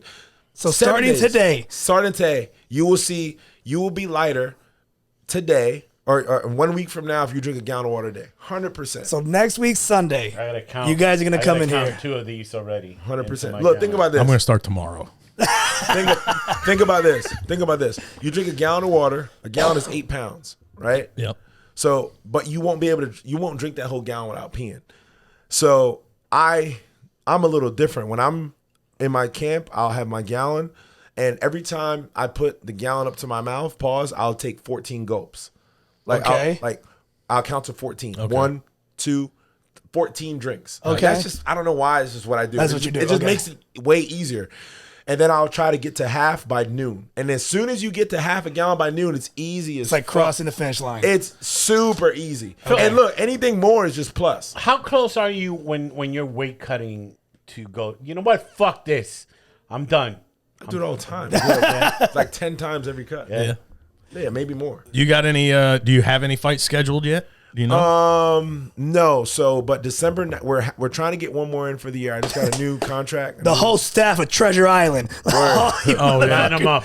Line them up. Treasure trails. Treasure trails. Treasure Trails. Yeah. But I don't even know if I'm on that yet. But back to your schedule for fighting. You look in December? December 19th is where we're trying to get me slotted. UFC 296, Leon Edwards versus Colby Covington. We're trying to get me on that card. We're trying to get an opponent. Where's that one at? Vegas. I'm pretty sure Vegas? it's At Vegas. T-Mobile Center. Yep. Or at T-Mobile Arena. So, yeah, I want to get one more in for the year because I'm making the most money I've ever made now. I just signed my new contract. I got a new 5-fight deal. Nice. My first. Yeah, man. Thank you. That's you. awesome. 5. Damn, that's awesome. Yeah, so my first one was Neil Magny on that. So now I have 4 fights left. But essentially, it's like a new contract because usually they give 4-fight deals. So I just got a 5, and Neil was the first. And I got 4 more. So I want to get in before the year's out, and then go into the new year with a win. But we'll see, man. Like when you're in that lull of waiting, it's so much anxiety, man. Like That roster is huge. There's a lot of fighters in UFC now. a lot of Is scary. that kid with the motherfuckers. cliff palate in in his division? He ain't scary. The 18-year-old, 19-year-old, Hazma. whatever. Yeah, Hazma. Rosa's. Oh, Kamzat. Oh, Yeah. no. I was talking that Rosa's kid. Rosa's kid? I'm the beat everybody. I'm gonna kick everybody. I'm the youngest brother. Yeah, all right. I Fuck that shit. beat everybody. Get that motherfucker out of Oh, that's exactly how I imagine he talks. Yo, Bro, shout out to Joe Gonzalez, Fusion XL, monster. He is the next generation of fighter. He actually beat Rojas already. Nobody knows. I that. know exactly who you're talking about. Let me give my boy Joe Team Guns salute. Joe Gonzalez some light here. Joe Gonzalez got a scholarship to wrestle. I think it was in Kansas. He fought Rojas. He fought Rojas. Joe fought Rojas a couple years ago and beat the shit out of him in Cali. Good. And that fight, they said Rojas like upped it up after that. Joe didn't think nothing of it, went off to college, started wrestling. He goes on TV, he sees this kid, hey, I'm the fucking young kid. He That goes on the activated plane. Joe? He goes on the plane, comes home. He's like, I'm fighting. His dad's like, Phil, what am I gonna tell him?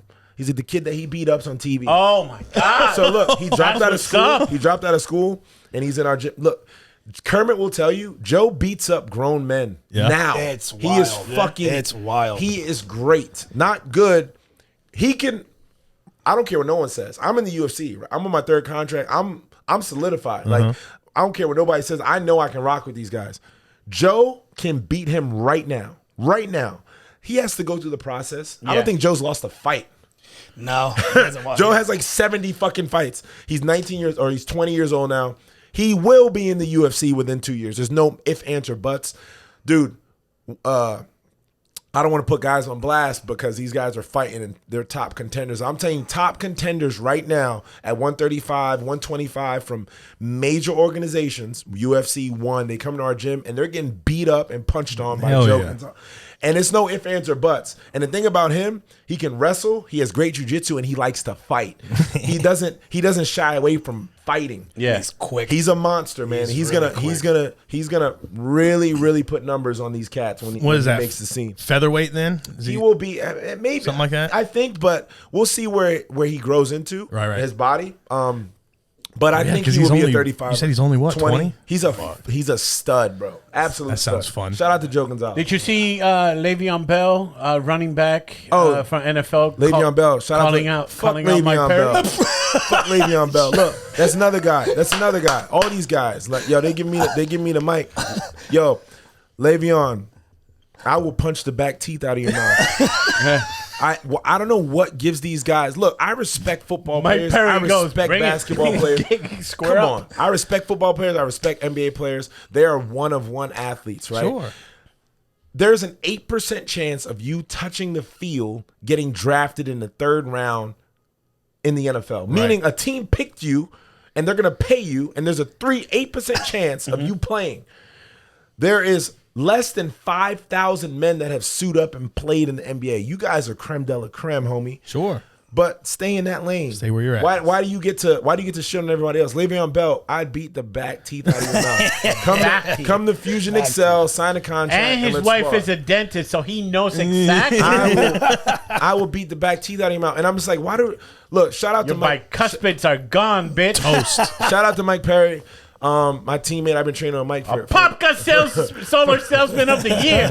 for a decade. Shout out to Mike Perry. But at the end of the day, whether you like Mike or not, Fucking love that dude.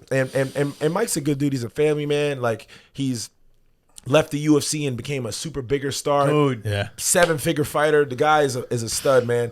But he's earned it in blood, dog. You know what I mean? Like, fought the murderer's row. I remember when Mike got out of jail, he was like, man, I just want to be pro, dog. I just want to be pro. I wish I was you pro, Phil. I was fucking 0-2 as a pro. He's like, Phil, you're a pro, man. I just want to be a pro. Mike, I'm 0. In 6 months, Mike's in the UFC. Yeah. Mike went everywhere in the U.S. and out the U.S. He went to and people don't know this. He fought this Barbadian thug, bro. This guy, he fought a 10-minute pride round. Really? Mike's second pro fight. 10 minutes. This guy was punching on Mike. Mike just taking it. Boom, boom, boom. Knocks him out. Like, this is the number one guy overseas. Mike went up to Boston, knocked out John Manley in front of everybody. Mike had like 6 first-round knockouts to get to the UFC. And then his UFC career went how it went. I think it went well. This is still the creme de la creme.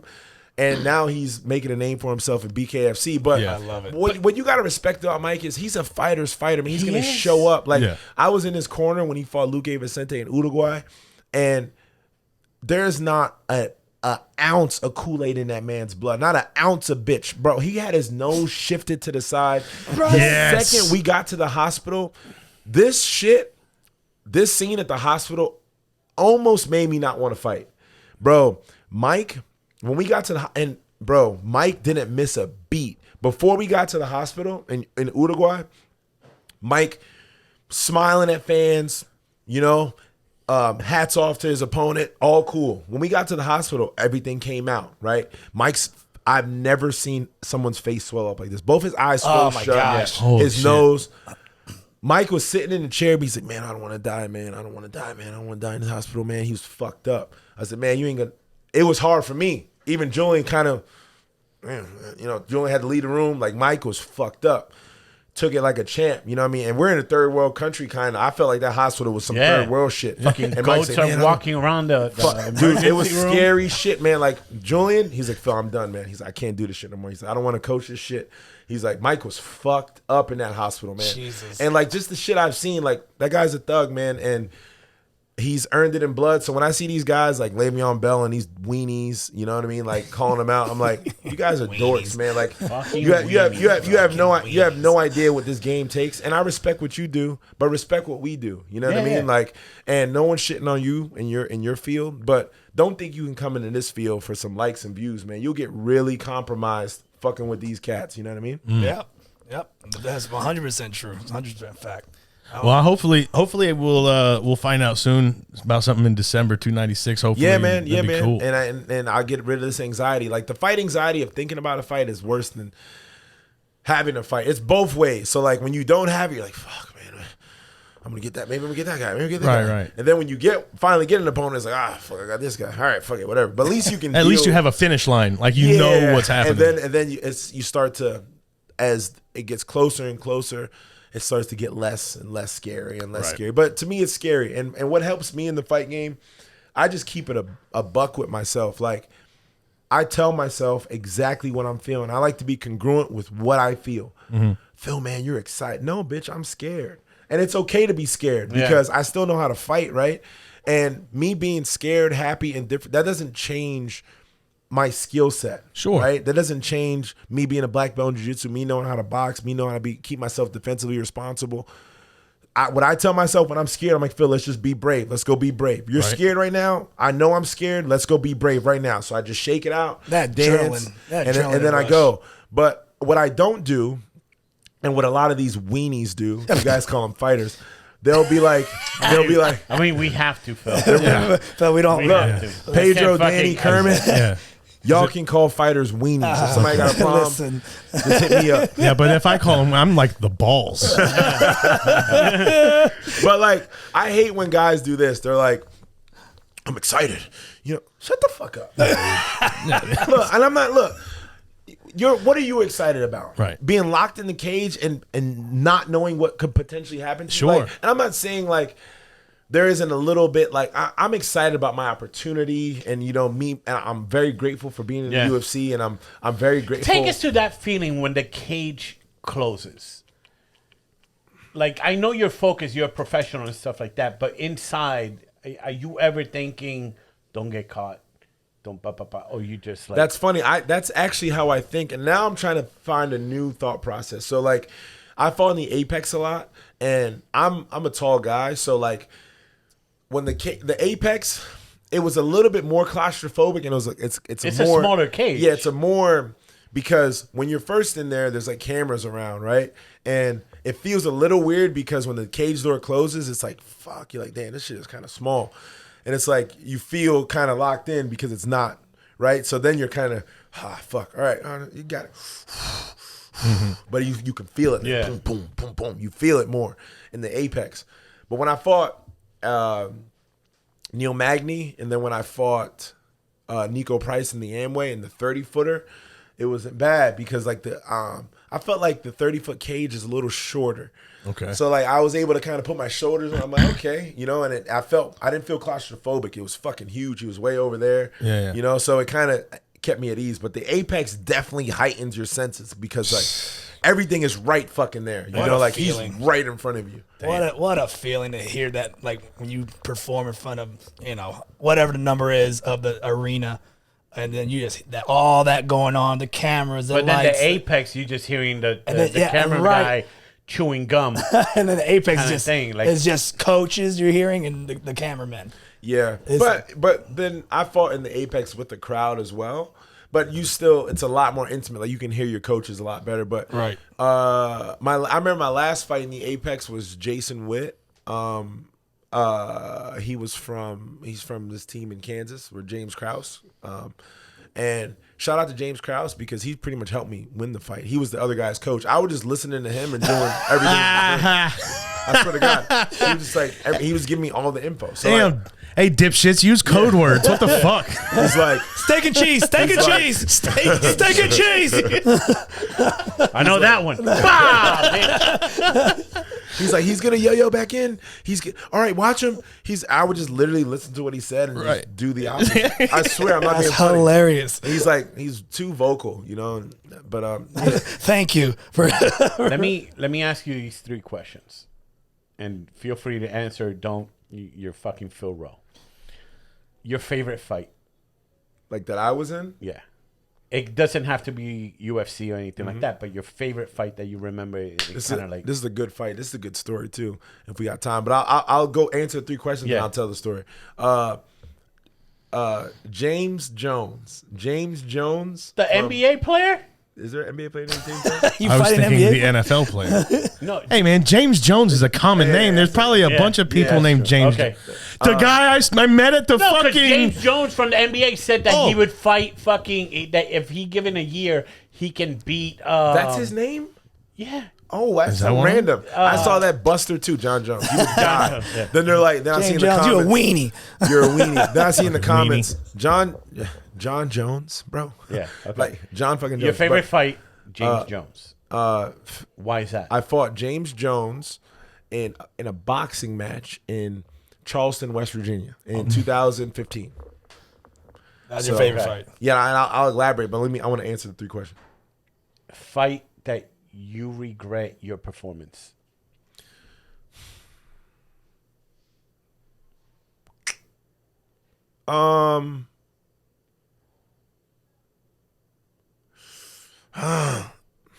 Hindsight's 20/20. Sure. But Gabe Green, my UFC debut. Okay. Hindsight's 2020, but my UFC debut. Now, before all is done, the fight you really, really want. Kobe Covington. Kobe. Okay. Kobe Covington. Kobe Covington. Really? Yeah. That would be fun to watch. The trash talk. I would cook him. It wouldn't even be close. But we know that his trash talking is an act. It's an act, but but that's why he would. I would cook. Yeah. I would, like, realistically, like, I will eventually one day get these press conferences, but it'll be bad, bro. Like, these guys will Don't wait for them to come. It'll be bad. Fucking start it off, baby. It'll be bad. It'll be. Here's the thing with me. It's organic, bro. Yeah. I'm not. I don't need these guys for nothing. I don't need their notoriety, their clout. I'm just Phil. But if you want to have that verbal warfare, And they will. And they will come for you. Where's the dude from Portugal that just fought at this last UFC and didn't give a shit about Izzy or anything like that? Oh my gosh. Little guy, sit your ass down. Sit your ass down. Fucking jacking off to cartoons. He's Portugal. He's from Portugal. The black dude. Yeah. That's pretty cool. Fucking dropped Yeah, he's pretty funny. He's really funny. He goes. Stop dodging me. Stop being. Edit this out. He said he was like. Yeah, he's like, you know how I know your team will do nothing because they're. He walks literally to the cage after the fight. He goes, and you know how I know your team will do nothing because you guys are. Yeah, and the guy holding him goes, Yeah. come here, go. Fuck, that's the second one. Yeah. That's cool. But yeah, man, I think whenever I do get that platform, verbally, it won't even be close. And I think I can break through to the guys that just have an act. Like the Kobe Covington type guys. I know friends that know him, and he's a Phil, good. you have it. You have the fucking platform. Just talk shit and let it fucking roll. But it would be bad. He would literally be mad and want to fight me for real. And I think I would be the first. He calls the cops. He calls the cops. You're good. He's not gonna do that. Masvidal showed up. He called the cops. It's all good. Yeah, you're good on that. You're good. But James Jones. I think everybody has a James Jones, and I'll explain to you why. So everyone has a fight where you sleep on an opponent, right? And you think it's going to be a cakewalk, and it's not a cakewalk, and it's a breakthrough fight for you, whether you push through that adversity or not. But I was in West Virginia, living in West Virginia at the time. I lived in West Virginia for 3 years, and while my wife was finishing dental school.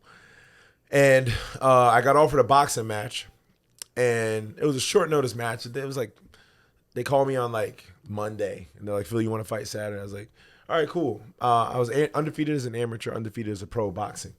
I'm 3-0 or 3-0 pro, 13-0 as an amateur. And I was 1-0 at the time, and they're like, yeah, Phil, the guy's name is James Jones. I think he was 1 or maybe 2-7.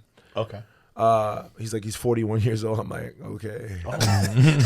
Okay. Hey, thanks for the call. Yeah. In West Virginia. And I'm like, and at the time I was 0-2 as a professional fighter. So I was struggling as a pro. Okay. And I'm like, fuck yeah. I mean, a quick 500 to beat up this old dude from West Virginia. Fuck yeah.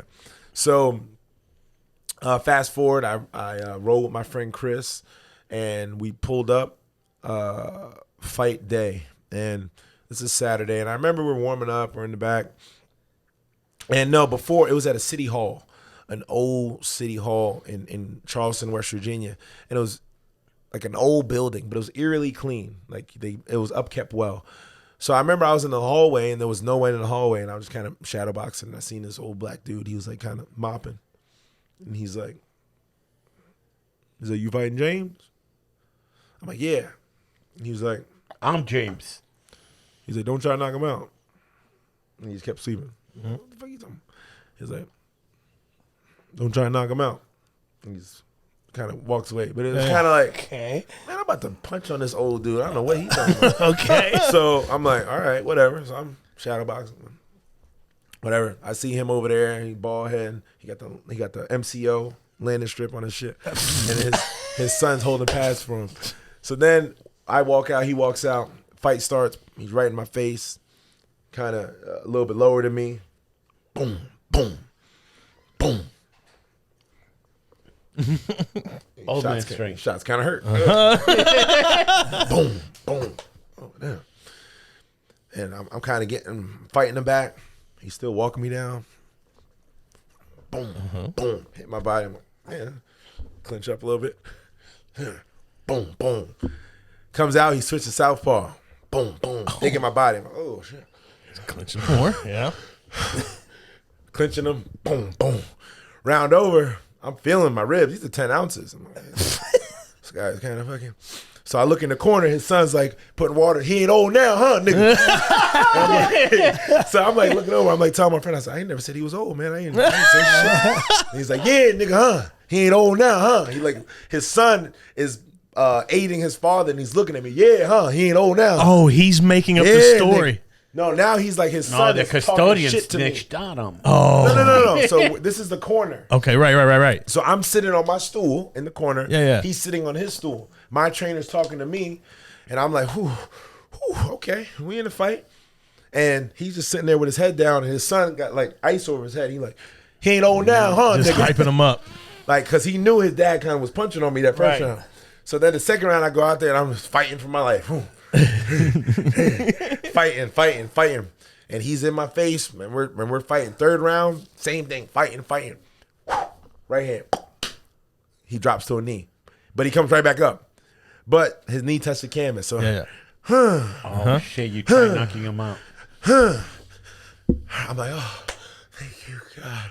But I got a knockdown. Yeah. He got right up quick. But I, boom, smoked him with the right hand. His knee touched. Yep. Fight over. So he's like, I'm nervous. Judge, 30, 29, Rowe. Hey. Judge, 29, 28, James. Judge, 29, 28, the winner by majority decision. I'm like, don't let me lose to this old nigga. Please. And I got you after this.